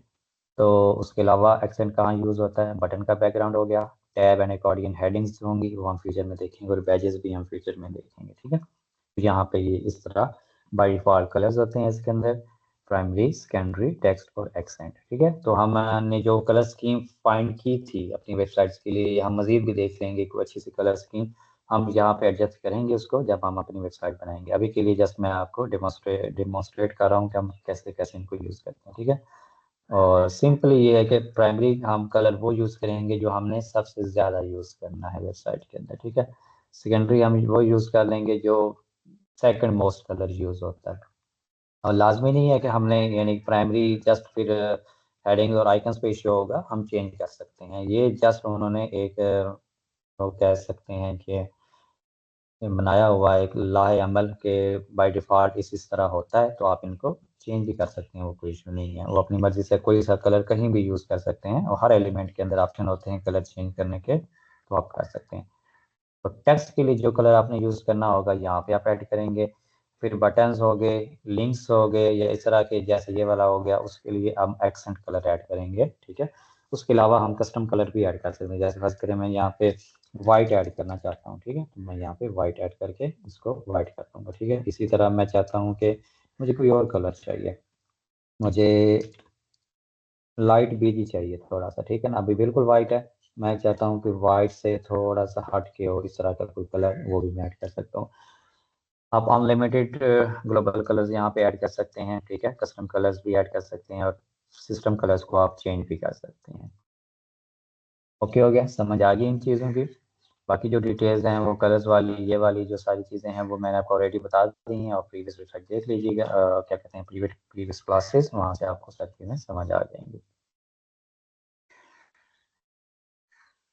ओके, तो ग्लोबल कलर्स बहुत ज़्यादा ज़रूरी होते हैं, ये मैंने आपको ऑलरेडी पहले भी बता दिया कि ग्लोबल फॉन्ट्स और ग्लोबल कलर्स क्यों ज़रूरी होते हैं। क्योंकि मैं नहीं चाहता कि चांप लाइक बिहेवियर से हम वेबसाइट बनाएं, ठीक है। ना ही आप लोग चाहेंगे कि एक एक एलिमेंट में जाके वो कलर चेंज करते रहें, ठीक है, एक एक बटन को दोबारा से स्टाइल करते रहें, ठीक है। तो इस वजह से ग्लोबल सेटिंग इसी वजह से होती हैं कि आप एक ही दफ़ा पूरी वेबसाइट जो जो आपको आपकी रिक्वायरमेंट है उस हिसाब से आप एक ही दफ़ा ग्लोबल सेटिंग्स के अंदर आके पूरी वेबसाइट की साइज सेटिंग कर दें एक दफ़ा, आपके लिए सारी चीज़ें आसान हो जाएंगी। फिर बाद में अगर आपने चेंज भी करना हो तो यहाँ से भी चेंज कर सकते हैं, और अगर फ्रंट एंड पे कुछ डिफरेंट करना चाहते हैं तो वो फ्रंट एंड के बजाय पेज के एडिटर के अंदर आप डिफरेंट भी यूज़ कर सकते हैं, वो कोई इशू नहीं है।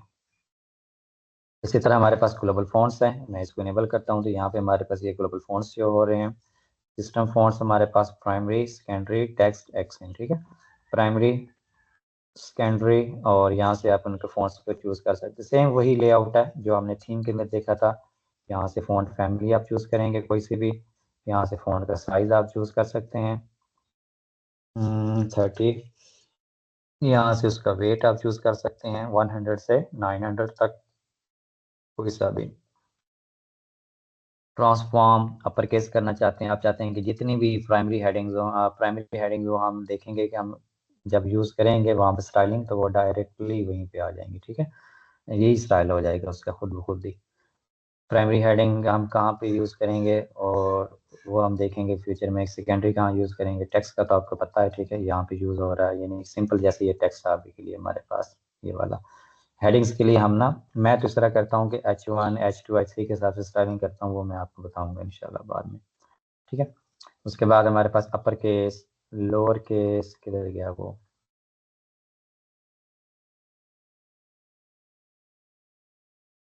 आ जाओ। अच्छा, अभी सिस्टम लोड हो रहा है।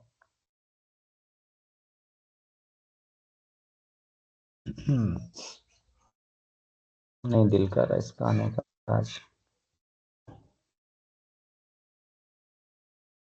शो नहीं कर रहा। अच्छा, ऊपर आ रहा है नीचे नहीं आ रहा, इसको मैं दोबारा रिफ्रेश कर लेता हूँ, दोबारा यानी कि इसको ओपन कर लेते हैं। तो आप उस फ़ॉन्ट को, अगर आपको आइडिया है, ये पता है कि मुझे जिस तरह की हेडिंग चाहिए, जैसे ये वाली है, मुझे ये वाला फ़ॉन्ट चाहिए हर हेडिंग के अंदर, आपको पता है कि हेडिंग के लिए हम सेम फ़ॉन्ट रखेंगे, पैराग्राफ के लिए हम दूसरा फ़ॉन्ट रख लेंगे। तो बजाय इसके कि आप जब ये हेडिंग आप ऐड करें, हेडिंग एलिमेंट, तो उस वक्त आप ये सारी चेंजेस करें, उसके बजाय आप ग्लोबल के अंदर ये सारी चेंजेस एक ही दफ़ा करके रख लें, ठीक है। फिर जो स्टाइल आपको चाहिए होगा यहाँ पे उसको अप्लाई कर देंगे। फिर ये पैराग्राफ का ये देखें, आप फ़ॉन्ट भी है उसका, फ़ॉन्ट साइज़ है, ठीक है, फ़ॉन्ट कलर है, ये सारी चीज़ें हैं, फ़ॉन्ट वेट है, और भी काफ़ी सारी चीज़ें इसके अंदर आ जाती हैं। प्राइमरी कलर एग्जांपल उन्होंने ये दी हुई है नीचे, सेकेंडरी कलर भी एग्जांपल दी हुई है, ठीक है, टेक्स्ट कलर एग्जांपल दी हुई है। ये आप लोग देख लीजिएगा, लिंक मैं आप लोगों को शेयर कर देता हूँ। हम्म, हम्म, हम्म, हम्म।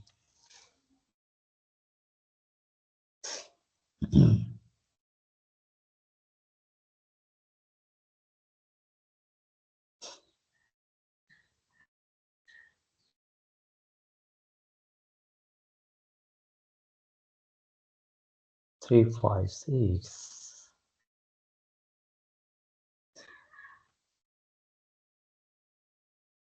Elementor editor, getting around the Elementor editor, building your first page or post, Elementor AI, ये देखें सारी चीज़ें यहाँ पे हैं फ्री। फिर साइट सेटिंग्स के अंदर ऐड गूगल एनालिटिक्स, इसको तो change your colour of your links, choose और loading method for your phone, सारी चीज़ें यहाँ पे। ये मैंने भी लोअर केस कर दिया तो सारे लोअर केस ही आएंगे बाय डिफॉल्ट, ठीक है। और कैपिटलाइज करेंगे तो पहला बड़ा और बाकी सारे छोटे। इस तरह स्टाइल के अंदर आप इटैलिक कर सकते हैं, आप यानी कि अगर आपको सारी हेडिंग इटैलिक चाहिए तो आप इस तरह उनको कर सकते हैं, यानी जो भी प्राइमरी के लिए आपने यूज़ करना। फर्स्ट करें H1 आप चाहते हैं कि इटैलिक होगी तो आप इसको यहीं से ही सेट कर सकते हैं। लाइन थ्रू, ये सारी चीज़ें आपने खुद एक्सप्लोर करनी है, ठीक है। इस तरह लाइन हाइट है, डबल लाइंस के अंदर अगर कंटेंट आ रहा हो, जैसे मैं इसको फ़ॉन्ट साइज बड़ा करता हूँ, इतना बड़ा भी नहीं, ठीक है। ये देखें 2 लाइंस के अंदर आ रहा है और लाइन हाइट अभी इसकी 27 है। 0 करूँगा तो ये एक दूसरे के ऊपर आ जाएंगे, ठीक है।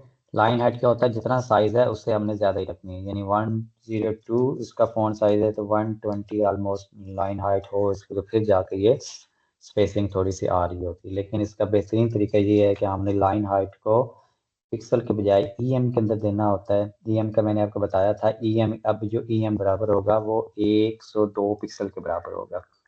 ईएम का आपको याद होगा कि 1 ईएम बराबर होता है पेरेंट के फ़ॉन्ट साइज के, तो हमने पेरेंट का फ़ॉन्ट साइज यहाँ पे कितना दिया हुआ है 102, तो हम ईएम के हिसाब से, यानी कि हमें बार बार फर्ज करें यहाँ पे हम मैं 70 करता हूँ तो फिर मुझे बाद में दोबारा से पिक्सल के अंदर चेंज करना पड़ेगा, 70 की बजाय 80 रखना पड़ेगा। फ्यूचर में फिर कभी मुझे यहाँ फ़ॉन्ट साइज चेंज करना पड़ गया, मुझे 80 करना पड़ जाएगा, तो फिर यहाँ पे मुझे 85 या 90 करना पड़ेगा। तो इसके बजाय आप क्या करें, सिंपली यहाँ पे ईएम चूज करें। ईएम के अंदर 1 ईएम बराबर होगा 80 के, यानी कि जितना फॉन्ट साइज है उतना ही ऑटो एडजस्ट हो जाएगा, ठीक है। तो यहाँ पे हेडिंग्स के अंदर हम जो लाइन हाइट यूज करते हैं 1.2 हाइट यूज करते हैं, ताकि थोड़ी सी स्पेसिंग ज्यादा हो जाए और ये अच्छे से नजर आए हेडिंग। और अगर मैं इनको कम करता जाऊंगा तो ये देखें 0.1 और इस तरह बढ़ाते जाएंगे तो अब 1 हो गया, इसका मतलब है 1 ईएम बराबर है 80 पिक्सल के, तो जितना उसकी फॉन्ट हाइट है उसी हिसाब से ये दोनों एडजस्ट होंगे, बट इसको थोड़ा सा बढ़ा देंगे ताकि ये सेट नजर आ जाए। अंडरलाइन को रिमूव कर दें, इटैलिक को रिमूव कर दें, ठीक है। लेटर स्पेसिंग जो है एक एक लेटर के दरमियान जो स्पेसिंग आप एडजस्ट करना चाहें कर सकते हैं। थोड़ा सा साइज इसका छोटा कर देते हैं, ठीक है। ये स्पेसिंग मैं इसको रहने देता हूँ। वर्ड स्पेसिंग, वर्ड्स के दरमियान जो स्पेस होती है, द, फाइव, बॉक्सिंग, इनके दरमियान, ओके। तो ये चीज़ें हैं।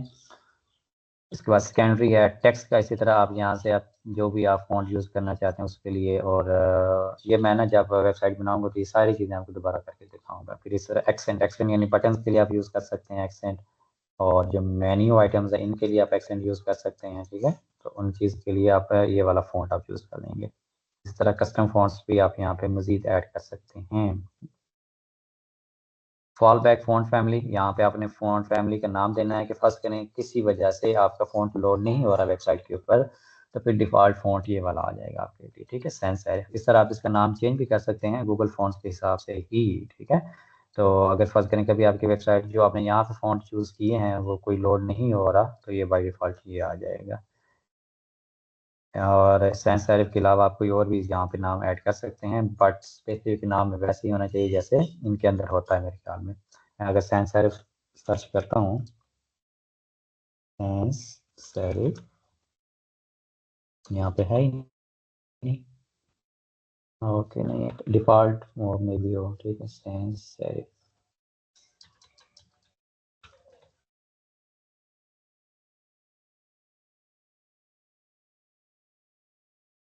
नहीं है, ओके, ठीक है। उसके बाद है हमारे पास, ये थी हमारे पास डिज़ाइन सिस्टम। डिज़ाइन सिस्टम के अंदर फ़ॉन्ट्स और कलर्स आ जाते हैं। यहाँ से हमने फ़ॉन्ट्स और कलर्स को एडजस्ट करना है, जैसे हमने यहाँ पे फ़ॉन्ट्स को एडजस्ट किया था हर एक चीज़ के लिए। H1 के लिए अलग फ़ॉन्ट, H2 के लिए अलग फ़ॉन्ट, H3, H4, H5 ऐसे इसी तरह हम यहाँ पे बना देंगे मिसाल के तौर पे। जैसे ये वाला है, मैं तो ऐसे करता हूँ प्राइमरी को H1 कर देता हूँ, तो यानी कि ये H1 का फ़ॉन्ट मैं यहाँ पे चूज़ कर लेता हूँ कि जहाँ जहाँ मैंने वेबसाइट के अंदर H1 चूज़ करनी होगी उसके लिए यहाँ मैं प्राइमरी को स्टाइल कर देता हूँ कि प्राइमरी के लिए H1, इसको H2 कर दूंगा। फिर टेक्स्ट तो वैसे यूज़ करना है, एक्सेंट वैसे यूज़ करना है, इसको मैं H3 कर दूंगा, ठीक है, जैसे थीम के हिसाब से है पड़ा। फिर एक और ऐड करूंगा, H4 के लिए मैं जो स्टाइल लिखनी है वो मैं चूज़ कर लूँगा। इस तरह मैं H5, H6, ठीक है, और टेक्स्ट और बटन के लिए ये आ जाएंगे जैसे यहाँ पे हैं पड़े, ठीक है। बॉडी फॉन्ट वो हम चूज़ करेंगे, आगे देखते हैं। फिर हेडिंग फॉन्ट यहाँ से एक बाय डिफ़ॉल्ट चूज़ करके फिर यहाँ से आप दोबारा उनको H1 के लिए अलग, H2 के लिए अलग, यानी H1 आपको मैं बताता चलूँ, ये हेडिंग्स जो होती हैं ये वेब पेज के अंदर डिफरेंट हेडिंग्स होती हैं H1 से लेकर H6 तक, ठीक है। जैसे अगर फर्स्ट करिए ये वाली हेडिंग है, मैं आपको ऐड करके दिखाता हूँ अभी। ठीक है, H1 मेन हेडिंग होती है जो हमारे पेज का टाइटल होता है। ठीक है, H1 हमेशा पेज के अंदर एक दफ़ा आती है। उसके बाद H2 उससे छोटी हेडिंग होती है, यानी कि उसकी वर्थ भी एसईओ के लिहाज से H1 से कम होती है, और साइज भी हमने उसी लिहाज से थोड़ा सा H1 से कम रखना होता है। यानी H1 का साइज समझ लें कि सबसे बड़ा होगा। आपने देख लेना जो आपने डिज़ाइन के अंदर सबसे बड़ी हेडिंग यूज़ करनी है उसका साइज H1 आ जाएगा। ठीक है, उसके बाद जो सेकेंडरी H2 हेडिंग्स आएंगी, ठीक है, उनका साइज आपने अपने हिसाब से एडजस्ट कर लेना है। फिर H3, इसी तरह H4, H5, H6 के हिसाब से आपने सारे साइजेस एडजस्ट कर लेने हैं। ठीक है, तो ये चीज़ होगी। उसके बाद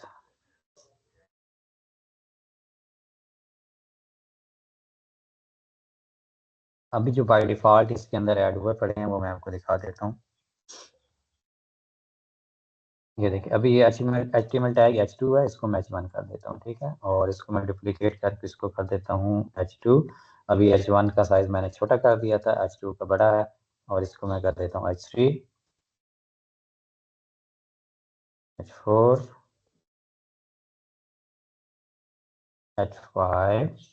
ये बाय डिफ़ॉल्ट जो इन्होंने ऐड किए हुए हैं। ठीक है, सारे साइज बाय डिफ़ॉल्ट ऐड हुए पड़े हैं। ठीक है, H1 सबसे बड़ा होगा, वो बाय डिफ़ॉल्ट बड़ा ही था। ठीक है, मैंने इसको बाद में एडजस्ट किया था। H2, H3, H4, H5, H6, ये देखें सारे तरतीब के साथ आ रही हैं सारी हेडिंग, और यहाँ से HTML टैग चूज़ किया जाता है। उसके बाद एनिमेटेड हेडिंग भी अब इन्होंने ऐड की, लेकिन वो प्रीमियम के अंदर है। वो जो स्क्रॉल हो रही होती है, चेंज हो रही होती है, इस हिसाब से।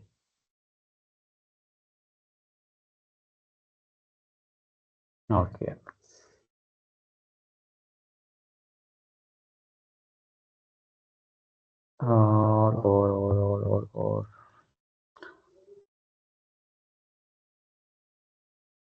और कौन सी चीज़ एडजस्ट करनी है? ठीक है, अच्छा इसमें ठीक है, यहाँ से आपने ग्लोबल कलर्स चूज करने हैं। सबसे पहले ग्लोबल कलर्स देने अपनी वेबसाइट के जो जो आपको चाहिए, जो आपकी ब्रांडिंग है। फिर यहाँ पे ग्लोबल फॉन्ट्स ऐड करने हैं, यहाँ पे H1, H2, फिर टेक्स्ट, एक्सेंट, H3, H4, और यहाँ पे H5, और यहाँ पे H6। ठीक है, ये सारे जब आप चूज कर लेंगे उसके बाद अपने नेक्स्ट स्टेप के अंदर आना है, और वो है थीम वाला, बल्कि हम बाद में देखते हैं। यहाँ से आपने H1 से H6, क्योंकि 6 हेडिंग्स होती हैं सारी आपने ऐड कर दी। फिर टेक्स्ट होता है आपके पास जो वेबसाइट के अंदर मेनली यूज होता है, और एक एक्शन यानी बटन्स का फॉन्ट साइज हमने एडजस्ट करना होता है, वो हमने करना होता है। फिर आप आएंगे थीम स्टाइल के अंदर। थीम स्टाइल के अंदर आप थीम को ओवरराइड कर सकते हैं, जैसे हम अभी हमारे पास एक्स्ट्रा थीम की सारी चीज़ें चल रही हैं यहाँ पे भी। ठीक है, ये सारे पेज की, लेकिन जब हम यहाँ पे इन चीज़ों को करेंगे तो थीम ओवरराइड हो जाएगा, फिर एलिमेंटर ही कंट्रोल करेगा सब चीज़ों को, बट ये हम बाद में देखते हैं। सबसे पहले आ जाए आप सेटिंग्स के अंदर। सेटिंग्स के अंदर हमारे पास है साइट आइडेंटिटी। ये चीज़ आप लोगों को मैंने आई थिंक, हाँ बल्कि आई थिंक क्या, आप यहाँ पे आए, कहाँ पे आए, सेटिंग्स के अंदर, और जनरल पहला ही टैब जनरल ही ओपन हो जाएगा। जो चीज़ें यहाँ पे हैं जैसे ये site title, tag line, site icon, ठीक है, ये सारी चीज़ें आप यहाँ पे भी मैनेज कर सकते हैं। Site title, site description, site logo, web icon. ठीक है, तो ये होती है साइट आइडेंटिटी। उसके बाद अगला है बैकग्राउंड। यहाँ से आप पूरी वेबसाइट का बैकग्राउंड कंट्रोल कर सकते हैं। वह यहाँ पे आपको बताया था कि एक पेज का अगर आप चेंज करना है तो वहाँ से करेंगे। सेक्शन का करना होगा तो वो डिजाइनिंग के अंदर हम कर सकते हैं कलर चेंज। लेकिन आप चाहते हैं कि मेरी वेबसाइट ही ब्लैक है, यानी कि ब्लैक बैकग्राउंड मैंने रखना है पूरी वेबसाइट का, तो एक एक पेज के बजाय आप क्या करेंगे, यहाँ से इसका बैकग्राउंड क्या कर देंगे, ब्लैक कर देंगे। मैं ग्लोबल वाले ही यूज कर लेता हूँ। अच्छा, पहले वो थीम वाले कलर आ रहे थे ना आपके पास, सारे नजर आ रहे थे, बट अब नहीं नजर आ रहे। टाइम का, ठीक है, तो जितने पेजेस होंगे जब भी आप नया पेज ऐड करेंगे उसका बैकग्राउंड कलर ब्लैक ही होगा। इस तरफ मोबाइल के अंदर आप डिफरेंट कलर भी यूज कर सकते हैं। ठीक है, मोबाइल के अंदर फर्स्ट करें, मैं चाहता हूँ कि रेड हो, जैसे ही मोबाइल के अंदर जाऊंगा, file browser background, the theme colour Meta tag will only be available in spotted. ये कुछ ब्राउजर के अंदर ही होगा, अभी यहाँ पे तो शो नहीं हो रहा। ये मैंने कभी टेस्ट नहीं किया, बट इसको रहने ही दें। इसको अगर रीसेट करना चाहते हो तो ये वाला क्लियर का बटन है, इसको क्लियर कर देंगे तो वो खत्म हो जाएगा। ओवर स्क्रॉल बिहेवियर है, इसको भी आप रहने दें, ठीक है। जस्ट बैकग्राउंड तक ही हमारा होता है लेना देना, तो वही बहुत है हमारे लिए। इसके बाद है लेआउट। जैसे यहाँ पे थीम के अंदर हमने लेआउट मेंशन किया था, ये कंटेनर वाला हम नॉर्मल यूज़ करना चाहते हैं, नैरो, फुल फीट, ठीक है। बहुत कंटेंट कैसा होना चाहिए, कंटेनर स्टाइल कैसा होना चाहिए, कंटेनर की विड्थ कितनी होनी चाहिए, नैरो कंटेनर की विड्थ कितनी होनी चाहिए। यहाँ पे हमारे पास ये देखें लेआउट सेटिंग के अंदर सबसे पहले कंटेंट विड्थ, यानी कि हमारा कंटेंट कितनी विड्थ के अंदर आना चाहिए। तो बाय डिफ़ॉल्ट 1140 होता है, बट मैं 1280 रखता होता हूँ, ठीक है। 1140 बहुत छोटा लगता है, तो 1280 आप रख सकते हैं, 1366 रख सकते हैं, 1400 कुछ रख सकते हैं, 1800 रख सकते हैं, 1900 रख सकते हैं। वो डिपेंड करता है कि वो किस लिहाज से आप वेबसाइट बना रहे हैं, ठीक है। अगर आपने जस्ट लैपटॉप यूज़र के लिए ही बनानी है तो फिर 1280 बेहतरीन है। अगर आप वो जो बड़े स्क्रीन होती हैं एलसीडीज वगैरह, क्योंकि आजकल डिजिटल एलसीडीज आ गई हैं, एलईडीज आ गई हैं, ठीक है, उस पर भी कुछ लोग करते हैं। तो ऑडियंस पे डिपेंड करता है कि आपने वाइड स्क्रीन के लिए वेबसाइट बनानी है, या लैपटॉप वालों के लिए, या कंप्यूटर वालों के लिए बनानी है, या टैबलेट वालों के लिए। टैबलेट और मोबाइल तो वैसे ऑटो एडजस्ट हो ही जाता है, लेकिन मेन यहाँ पे 1280 मैं कर देता हूँ, ठीक है। तो आप भी 1280 कर सकते हैं यहाँ पे। कंटेनर पैडिंग, जब हम कंटेनर ऐड करते हैं तो उसके ना बाय डिफ़ॉल्ट थोड़ी सी पैडिंग आती है। मैं आपको बाद में एक्सप्लेन करता हूँ, ठीक है। इनके दरमियान गैप 20-20 होगा, कंटेनर्स के दरमियान, विजेट्स विजेट्स के दरमियान 20 पिक्सल गैप होगा बाय डिफ़ॉल्ट। जैसे ये हेडिंग और हेडिंग के दरमियान 20 पिक्सल बाय डिफ़ॉल्ट गैप होगा, ठीक है। इसको अगर मैं 0 करूँ तो ये देखें सारे चिपक गए हैं, ठीक है। तो यहाँ से बाय डिफ़ॉल्ट आप 20 ही रहने दें, तो ये सही रहता है। बाकी ये कंटेनर पैडिंग मैं 0 कर दूंगा, वो मैं आपको बताऊंगा बाद में। ये बॉडी होता है, इसको आप रहने दें। हाँ, ये वाला पेज टाइटल सिलेक्टर, ठीक है। यहाँ पे बाय डिफ़ॉल्ट थीम का जो होता है H1 जो टाइटल होता है उसका ऐसे समझ लें कि कोड होता है, ठीक है ना, H1 dot entry dash title. और कुछ थीम का ये डिफरेंट टैग हो सकता है जो हमें यहाँ पे अपडेट करना पड़ता है, यानी कि हमने एलिमेंटर को बताना होता है कि जो थीम हम यूज़ कर रहे हैं वो टाइटल के लिए कौन सा टैग यूज़ करता है, ठीक है। मोस्टली यही यूज़ होता है, ताकि इसको चेंज करने की ज़रूरत नहीं है, बल्कि इसको देखने की ज़रूरत नहीं है। यही दो चीज़ें यूज़ होती हैं, ये वाली या ये वाली, ठीक है। इसी को ही हमने अपडेट करना होता है। और तीसरी ये चीज़ हमने अपडेट कर देनी है, क्योंकि आपको पता है कि हमने वेबसाइट एलिमेंटर के अंदर बनानी है सारे पेजेस। तो जो हमने पेज के अंदर देखा था कि हमने कैनवास और वो चीज़ें चेंज कर सकते हैं, तो यहाँ से आप डायरेक्ट एलिमेंटर फुल विड्थ कर दें। तो जब जो भी पेजेस होंगे या जो भी नया पेज आप ऐड करेंगे वो Elementor full width by default ही होगा। और उसके बाद है ब्रेक पॉइंट्स। ब्रेक पॉइंट्स ये थे टैबलेट और मोबाइल के लिए, आप एक्स्ट्रा भी यूज़ कर सकते हैं, जैसे टैबलेट लैंडस्केप, और उसके बाद वाइड स्क्रीन, लैपटॉप, ठीक है, इस तरह आप कर सकते हैं। यहाँ से आप उनकी विड्थ भी एडजस्ट कर सकते हैं। तो रिलोड नहीं करना चाहता मैं, रहने दें। ये आप खुद एक्सप्लोर कीजिएगा। ज़्यादातर बस बाय डिफ़ॉल्ट ये 3 ही होते हैं, तो आप 3 यूज़ कर सकते हैं। लेकिन अगर आपको ज़्यादा कस्टमाइज़ेशन अच्छे से चाहिए हो, ठीक है ना, और ऑडियंस थोड़ी-सी कॉम्प्लेक्स हो, ठीक है ना, आप एक-एक चीज़ का हिसाब रखना चाहते हैं या थोड़ी-सी एडवांस लेवल की वेबसाइट बनाना चाहते हैं, फिर आपने इन सबको इनेबल करके फिर हर व्यू कोड के हिसाब से सेट करना होता है। बट अभी जो है ये 3 ही ठीक है हमारे लिए। जैसे मोबाइल पोर्ट्रेट के लिए ब्रेकडाउन 767 से नीचे-नीचे मोबाइल होता है, यानी 767 पिक्सल से छोटी जो डिवाइस होगी वो मोबाइल का डिज़ाइन शुमार होगा उसके अंदर, ठीक है। इसी तरह 1024 से 767 के दरमियान ये टैबलेट आएगा, ठीक है। ये मोबाइल और टैबलेट के दरमियान, यानी 767 से 1024 के दरमियान ये टैबलेट का डिज़ाइन बन जाएगा। और 1024 से ऊपर जो है वो क्या हो जाएगा, डेस्कटॉप आ जाएगा। 1024 से 1280 तक आई थिंक हो जाएगा फिर। Got it.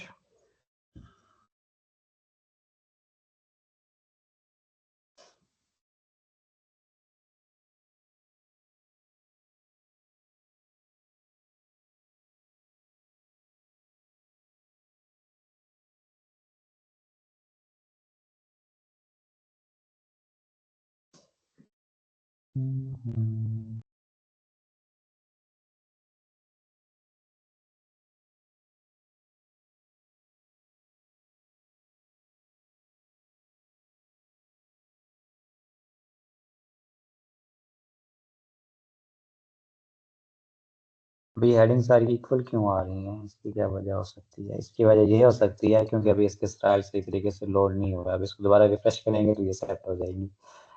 आपको मैं दिखाई देता हूँ ये वाला पेज फ्रंट एंड पे है, वाकई चेंज हो गई है सब। चलें ये देखते हैं क्या इशू है इसके अंदर। उसके बाद है हमारे पास लेआउट हो गया। लाइट बॉक्स, वही लाइट बॉक्स मैंने अभी आपको बताया था, यहाँ से आप इसकी ग्लोबल सेटिंग चेंज कर सकते हैं। जैसे आप इसको डिसेबल करना चाहते हैं तो डिसेबल भी कर सकते हैं मैं लाइट बॉक्स।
ये लगता है सर चले गए, क्लास लेफ्ट कर गए।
जी अच्छा, आवाज़ आ रही है मेरी? तो जी जी सर, आवाज आ रही है आपकी। ओके हो गया। चले, बल्कि रिकॉर्डिंग कंटिन्यू हुई है। इंटरनेट डिस्कनेक्ट हो गया था तो इस वजह से। चलो थोड़ी सी चीज़ें देख लेते हैं हम इसमें मजीद। हाँ शुएब, क्वेश्चन है तो पूछें, नहीं तो हाथ नीचे कर लें, थक जाएगा हाथ। ओके हो गया।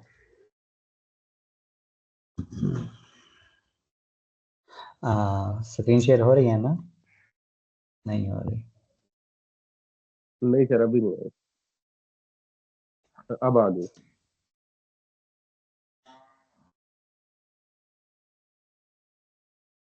ओके, तो हम थे लाइट बॉक्स पे, ठीक है। लाइट बॉक्स जो है, अच्छा इसको ना, काउंटर एक होता है उसके अंदर। अब मुझे ये नहीं याद आ रहा कि ये कहाँ पे होता है, इसको आप इनेबल डिसेबल कर सकते हैं। फुल स्क्रीन वाला ऑप्शन आपने देखा होगा, ठीक है, वहाँ पे अभी मैं दोबारा ऐड करूँगा, फिर दोबारा करना पड़ेगा। जूम वाला भी आप डिसेबल कर सकते हैं, फुल स्क्रीन वाला भी डिसेबल कर सकते हैं, शेयर वाला भी डिसेबल कर सकते हैं। सर तो अगर मैं ऐड कर ही लूँ एक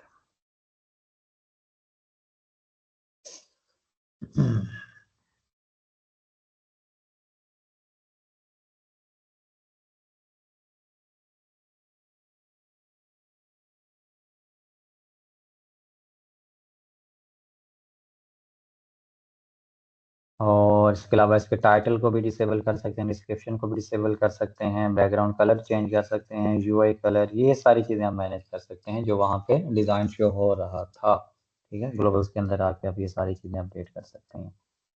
तो मिसाल के तौर पे अगर मैं यहाँ पे, बल्कि सिंपली मैं यहाँ पे इमेज ही ऐड कर लेता हूँ एक,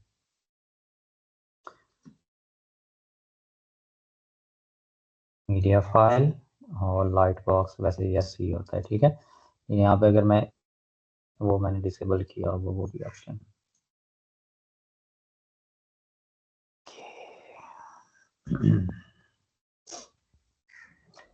ये जो इमेज आ रही है, ये एलिमेंटर की ना, ऐसे समझ लें कि एक शोकेस इमेज है, टेम्परेरी इमेज।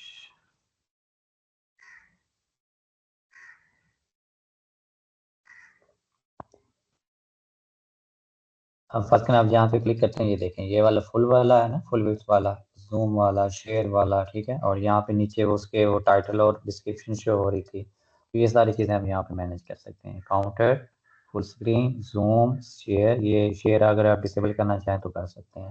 फिर इसका एक और भी ऑप्शन होता है, आई थिंक डाउनलोड वाला भी, वो यहाँ पे नहीं आ रहा, ठीक है। और यहाँ पे टाइटल आप नन भी कर सकते हैं, अगर आप चाहते हैं कि यहाँ पे इमेज के नीचे टाइटल शो हो इसका, तो आप इसको इनेबल रहने दें इनके, या फिर कैप्शन भी शो कर सकते हैं, और टेक्स्ट भी, डिस्क्रिप्शन भी, या नन भी कर सकते हैं, ठीक है। डिस्क्रिप्शन भी यहाँ पे नन कर सकते हैं आप। फिर बैकग्राउंड कलर आप यहाँ पे इसका चेंज कर सकते हैं। अच्छा ये मुझे बताएं, क्विक क्वेश्चन है कि इसका जो हमने व्यू वाला, लाइट बॉक्स व्यू वाला ऑप्शन डिसेबल किया था, वो इनेबल कहाँ से करेंगे हम अब एडिटर के अंदर? किस किस को याद है? सॉरी सर, बात समझ नहीं आई आपकी। ये लाइट बॉक्स एडिटर के अंदर पहले हम इस इमेज पे क्लिक करते थे तो ऐसे इमेज ओपन हो जाती थी ना, जैसे ये वाली है पड़ी, तो मैंने इसको डिसेबल किया है, तो इसको अब दोबारा इनेबल कहाँ से करूँगा मैं? ये सामने सर, इमेज लाइट बॉक्स का अक्सर आ नहीं रहा, जस्ट नो का अगर आप इसने ऑन किया हुआ तो ये तो होगी। अदरवाइज अगर आप जहाँ पे इमेज अपलोड करते हैं ना, अपलोड करने के हम्म, बाद नीचे होता है एक ऑप्शन, उसका नाम मुझे नहीं आ रहा, उसमें हम सिलेक्ट करेंगे मीडिया फाइल को, वहां से भी ये वो फिर नहीं, वो इनेबल हो वहां जाएगा। से तो मैंने इनेबल कर दी है, वहां से मैंने इनेबल की हुई है, देखें यहाँ पे शो हो रही है, फ्रंट एंड पे तो ये ओपन हो रही है, लेकिन बैक एंड पे जो मैंने डिसेबल किया है कि मैं जब एडिट कर रहा हूँ पेज को, तो वहां पे मैं कहता हूँ कि इस तरह क्लिक हो तो ओपन ना हो इमेज, फिर वो मैंने कहाँ से इनेबल करना है उसको। अभी चाहता हूँ कि ओपन होनी चाहिए। तो यानी आप चाह रहे हैं कि बैकएंड पे ओपन ना हो, फ्रंट एंड पे ओपन हो। ये तो मैंने ऑप्शन डिसेबल किया है ना पहले से ही कि बैकएंड पे इनेबल ना। अभी देखें, अगर इस इमेज पे क्लिक करता हूँ, ये ओपन नहीं हो रही। फिर मैं अगर यहाँ पे यूज़र प्रेफरेंसेस के अंदर आके ये expand images in light box enable करता हूँ, तो फिर अभी ओपन हो जाएगी, ठीक है, बैकएंड के अंदर भी। समझ आ गई?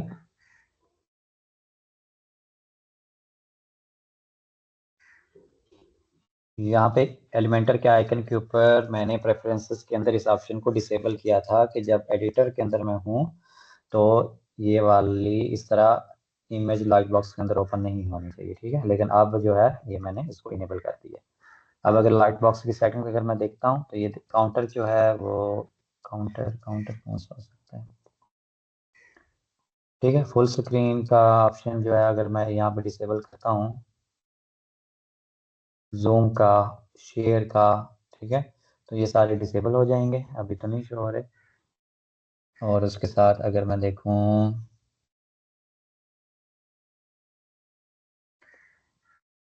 टाइटल, इसका टाइटल यहाँ कर सकते हैं, ठीक है, नहीं तो नन करते हैं अब इसको। हाँ, बैकग्राउंड कलर आप यहाँ से इसका चेंज कर सकते हैं, ये देखें अब चेंज होगा, ठीक है। लेकिन मैं चाहता हूँ कि ये यही कलर हो लेकिन थोड़ा सा ट्रांसपेरेंट, ताकि पीछे से भी थोड़ा सा नजर आए, तो इस तरह कर सकते हैं। अगर डिफ़ॉल्ट चाहिए तो इसको क्लियर कर दें, ठीक है। यूआई कलर भी आप इसका चेंज कर सकते हैं। अब इसमें वो चेंजेस पता नहीं कहाँ शो होते हैं, इसका मुझे आइडिया नहीं है। यूआई हावर कलर यही होगा आई थिंक, में भी यही हो। टेक्स्ट कलर आप यहाँ पे जो नीचे शो होता है ये भी आप चेंज कर सकते हैं, और आइकन का साइज भी यहाँ पे आप चेंज कर सकते हैं। अगर मैं इसको सेव करूँ और रिफ्रेश करूँ फिर देखते हैं क्या चेंजेस आती हैं लाइट बॉक्स के अंदर।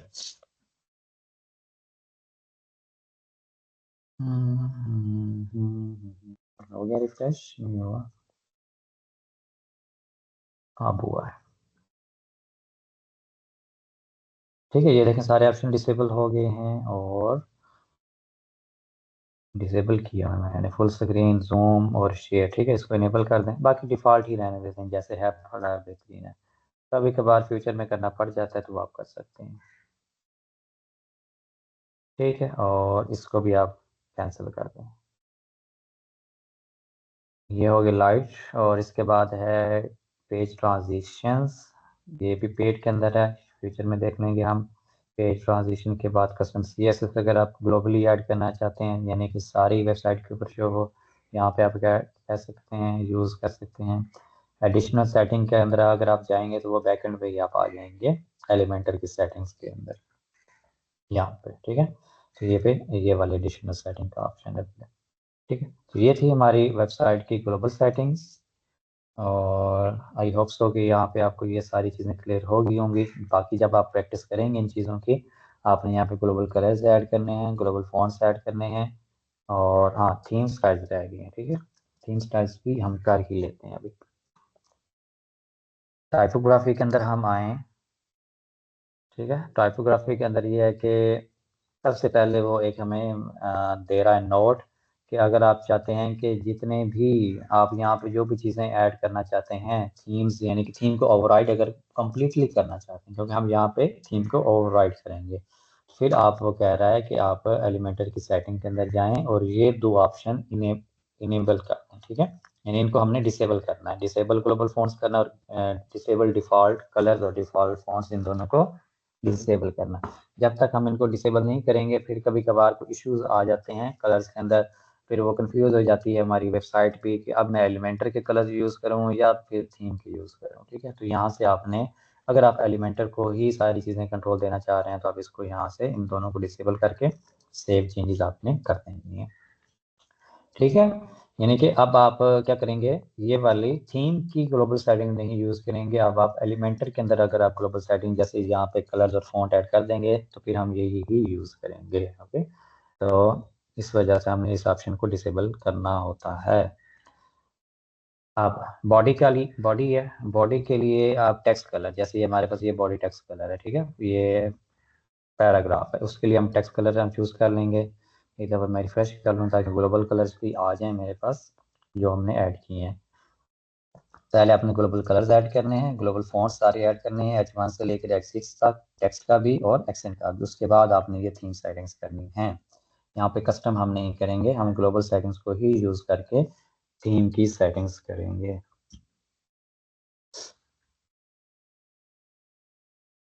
ठीक है। यानी कि जो कलर्स हमने ग्लोबल्स के अंदर ऐड किए होंगे वही हम दोबारा यूटिलाइज करेंगे, ताकि बार बार हमें फिर कस्टम चेंज ना करने पड़े। इस तरह ग्लोबल फॉन्ट्स भी अपने सारे यहाँ पे एडजस्ट कर लेने हैं, सारे के सारे यहाँ से इनकी सेटिंग कर लेनी है जो जो चाहिए आपको।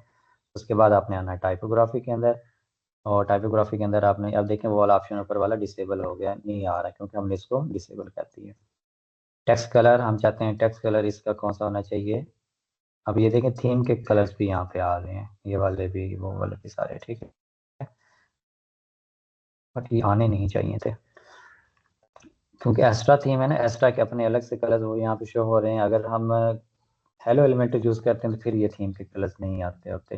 तो ये फ्यूचर में हम हेलो एलिमेंटर ही यूज़ करेंगे मोस्टली, अगर कस्टम वेबसाइट बनानी होगी। अगर आप चाहते हैं कि ब्लॉग्स और वो सारी चीज़ें थीम पे डिपेंडेंट रहें तो फिर आप कोई सा भी थीम यूज़ कर सकते हैं, ठीक है। तो ये पैराग्राफ का कलर ये देखें चेंज हो गया यहाँ पे। मैं अगर कोई और कलर करता हूँ, ये देखिए जहाँ जहाँ पैराग्राफ होगा वहाँ वहाँ ये वाला कलर आ जाएगा। अभी हम थीम को अब एडिट कर रहे हैं, ठीक है, थीम को रिप्लेस कर रहे हैं एलिमेंटर के अंदर, उसकी स्टाइलिंग सारी सारी। तो टेक्स्ट के लिए मैं ब्लैक ही कलर यूज़ करूँगा कि जहाँ पे टेक्स्ट हो, क्योंकि मेरा बैकग्राउंड वाइट है तो मैं ब्लैक यूज़ कर लूँगा। अगर कोई और कलर भी आप लोग भी थीम के हिसाब से है, क्या कहते हैं, ग्लोबल फॉन्ट्स के हिसाब से, तो आप वो वाला चूज़ कर लीजिएगा। और बॉडी के लिए हम टाइपोग्राफी कौन सी यूज़ करेंगे, ये टेक्स्ट वाली जो हमने टेक्स्ट के लिए यूज़ की होगी वही। अब देखें थोड़ा सा डिफरेंस हुआ, यहाँ पे क्लिक करके अगर मैं बैक टू डिफ़ॉल्ट करता हूँ तो वो थीम वाला भी आ रहा है। लेकिन जैसे मैं टेक्स्ट करूँगा तो ये अभी जो हमने एलिमेंटर के अंदर टेक्स्ट वाली सेटिंग्स करके रखी हैं यहाँ पे, ठीक है, ये वाला जो फॉन्ट हमने टेक्स्ट का चूज़ करके रखा है, जो भी चीज़ें यहाँ से हमने ऐड की होंगी तो वो वाली यहाँ पे आ जाएंगी, ठीक है। तो टाइपोग्राफी के अंदर आपने क्या करना है, यहाँ पे टेक्स्ट चूज़ कर लिया। लिंक के लिए कलर मैंने ऑलरेडी चेंज कर दिया था, अगर आप चाहें तो फिर वही दोबारा फिर गायब हो गए हैं, ये रिफ्रेश करना पड़ेगा। इस तरह ना कभी कभार वो कलर्स ग्लोबल वाले शो नहीं होते, आपको रिफ्रेश करना पड़ता है बार बार।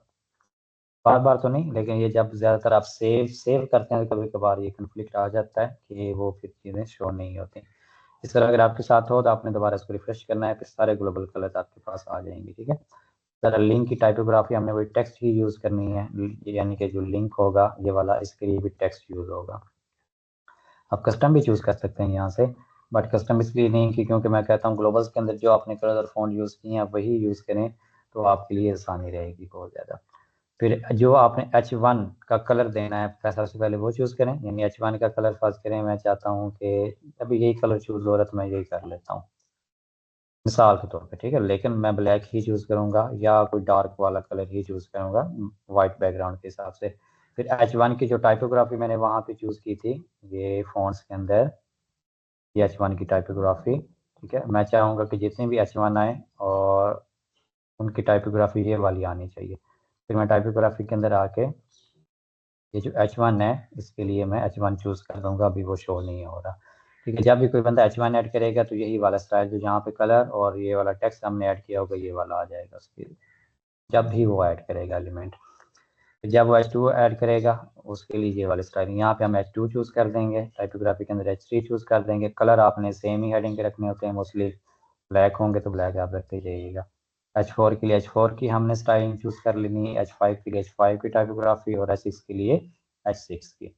इसका ये फ़ायदा होगा, अभी आप लोगों को समझ नहीं आएगी कोई इशू नहीं है, लेकिन जब मैं इंशाल्लाह वेबसाइट पे जब हम काम स्टार्ट करेंगे तो ये एक-एक चीज़ मैं आपको दोबारा करके दिखाऊँगा, ठीक है। ये जो फ़ॉन्ट्स आपने ऐड किए होंगे H1 और H6 के हिसाब से, फिर टेक्स्ट के हिसाब से और बटन के हिसाब से, वही आपने यहाँ टाइपोग्राफी के अंदर चूज़ करनी है।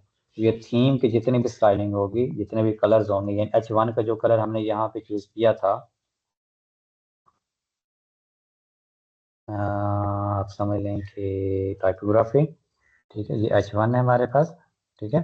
H1 की जितनी भी यहाँ पे हमने चीज़ें चूज़ की थी वो यहाँ पे ओवरराइड हो जाएंगी। इसी तरह अगर हमने कलर्स उनको दिए हुए होंगे तो कलर्स भी ओवरराइड हो जाएंगे। ये वाले जैसे एक्सेंट कलर, ये लिंक का कलर ये वाला था, लिंक का बल्कि ये वाला था, एक्सेंट कलर ये वाला था जो हम कहीं पे यूज़ कर रहे थे कभी कभी।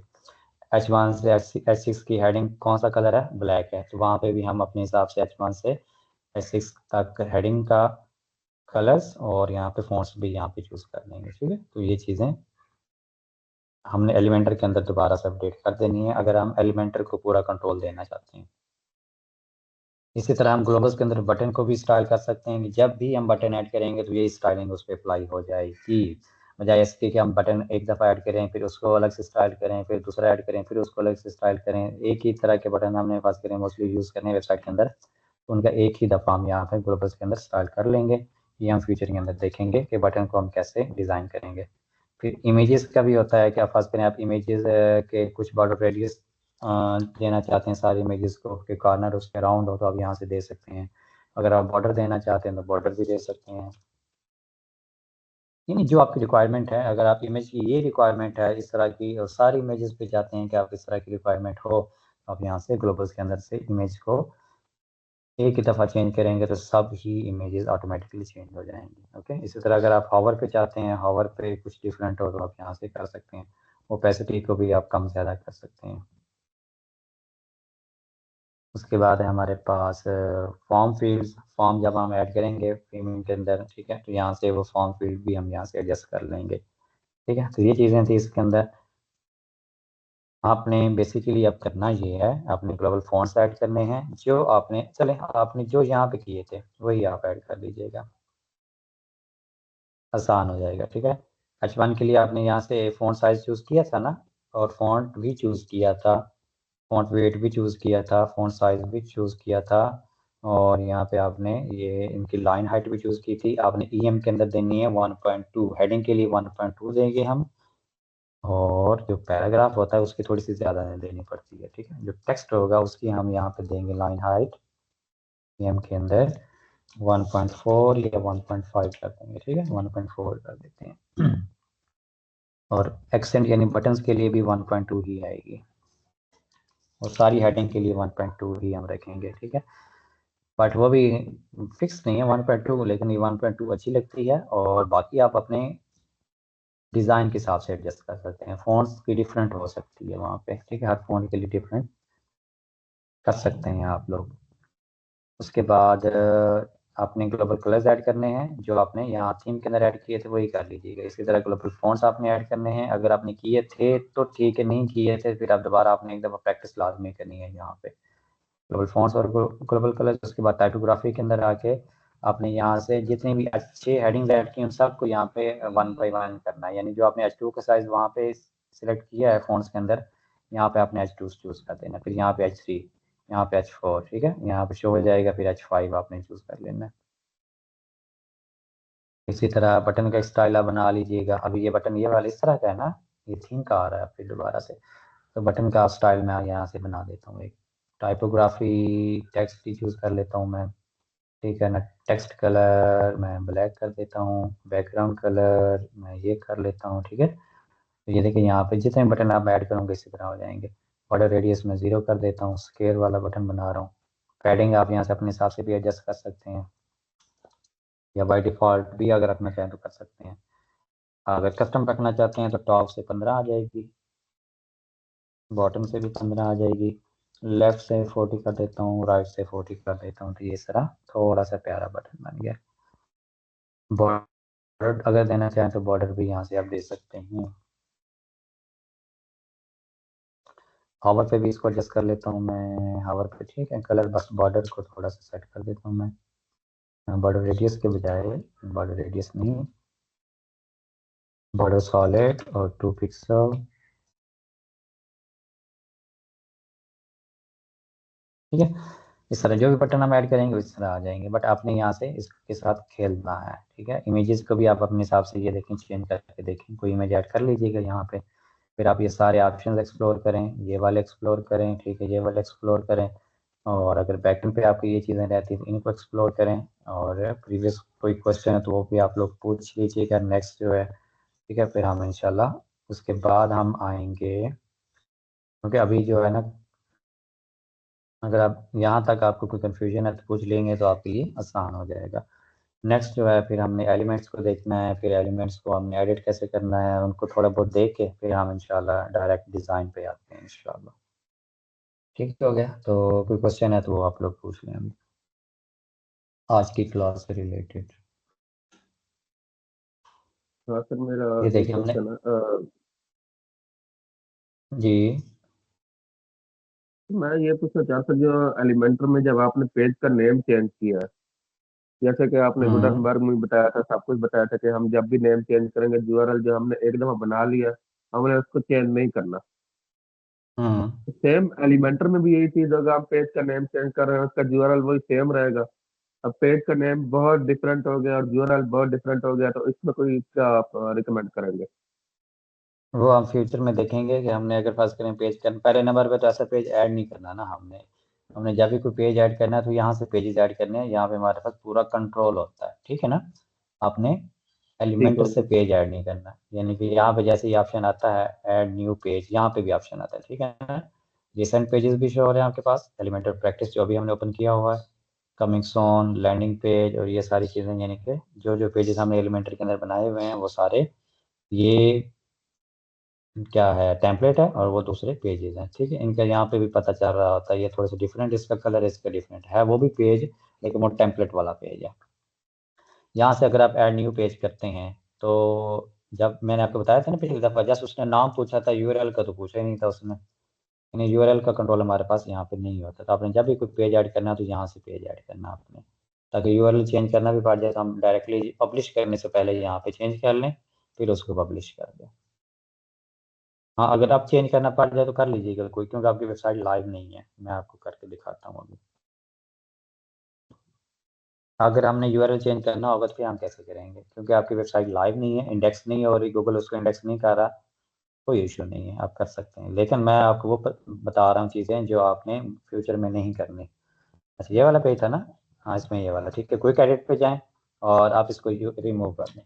जब आप रिमूव करेंगे तो जो पेज का टाइटल होगा वही उसका स्लग बन जाएगा,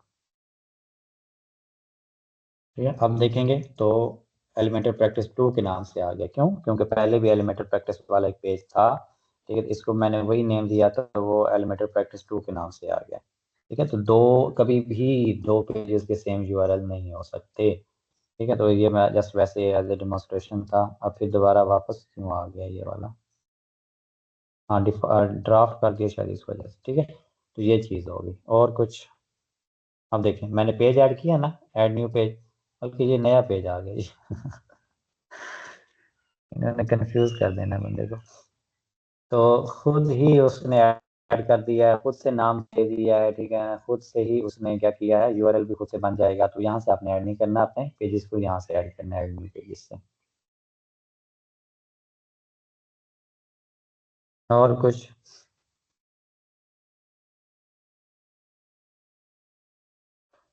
फिर अब देखिए दूसरी मैंने ना। चीज ये है कि अब जैसे हमारे पास फर्स्ट क्लाइंट की वेबसाइट आई, ठीक है। ओके, नेक्स्ट आगे। तो हमारे पास अगर क्लाइंट की एक वेबसाइट आई हुई है और वो एक पेज उसका डिजाइन हुआ पड़ा हुआ करता है, वो पूरा वेबसाइट का जो मैंने है ना लेआउट मुकम्मल चेंज करना है। उसकी टाइपोग्राफी हो गई, उसका बैकग्राउंड कलर हो गया, सब कुछ हो गया। वो ऑलरेडी एक बड़ी बड़ी वेबसाइट है और लाइव है। अगर हम उसको बाहर में, हमें नहीं आइडिया कि वो गुटनबर्ग में बनी हुई है, किस चीज में बनी हुई है, और उसका कंप्लीट लेआउट उसने कौन सा यूज किया हुआ, तो वो हम जब हम्म एलिमेंटर पे आकर चेंज करेंगे वो फिर वेबसाइट पे कोई इफेक्ट होगा उसका। बिल्कुल होगा, वो पता चल जाता है जब हम वेबसाइट को देखते हैं कि वो किस पे बनी हुई है, ठीक है। तो वो जब आप थोड़ा सा एक्सपीरियंस हो जाएगा आपको ये चीज़ें समझ आ जाएंगी, ठीक है, कि कौन सी चीज़ कहाँ यूज़ हो रही है, कौन सी चीज़ कहाँ यूज़ हो रही है। थीम्स के कलर यूज़ कर रहे हैं वो लोग, या फिर एलिमेंटर के ग्लोबल स्टाइलिंग यूज़ हो रही है, थीम की ग्लोबल स्टाइलिंग यूज़ हो रही है, फिर उस हिसाब से हमने चेंज करना होता है। और मोस्टली तो ये होता है कि वो लोग कोई भी नहीं यूज़ कर रहे होते, ना कोई थीम की स्टाइलिंग यूज़ कर रहे होते हैं, ना ही एलिमेंट्री की ग्लोबल स्टाइलिंग, वो कस्टम ही एक एक एलिमेंट को डिज़ाइन कर रहे होते हैं, ठीक है ना। फिर वो बहुत मुश्किल हो जाता है, एक एक फिर आपको एक एक एलिमेंट को फिर दोबारा से चेंज करना पड़ेगा। इसी वजह से मैं आपको कहता हूँ कि ग्लोबल्स के अंदर आप चेंजेस करें, एक दफ़ा सारी चीज़ें ऐड कर लें, फिर वही ग्लोबल वाली ही चीज़ें आपने बार बार यूज़ करनी है, कलर्स भी, फ़ॉन्ट्स भी, ताकि फ्यूचर में अगर कभी यूज़ चेंज भी करना पड़ जाए तो हम जस्ट ग्लोबल के अंदर चेंज करें और पूरी वेबसाइट के ऊपर एक ही क्लिक के अंदर वो सब चेंजेस हो जाए। ओके हो गया। तो ये बात की समझ आ जाती है वहाँ पे कि कौन सी चीज़ यूज़ हो रही है, कौन सा बिल्डर ठीक है, हो गया कौन सर। सा थीम है, सब कुछ हो गया। चलें, ठीक है, और बाकी अगर कोई क्वेश्चन होगा तो ग्रुप में पूछ लीजिएगा। थैंक यू सो मच, अपना ख्याल रखिएगा। खुदा हाफिज़।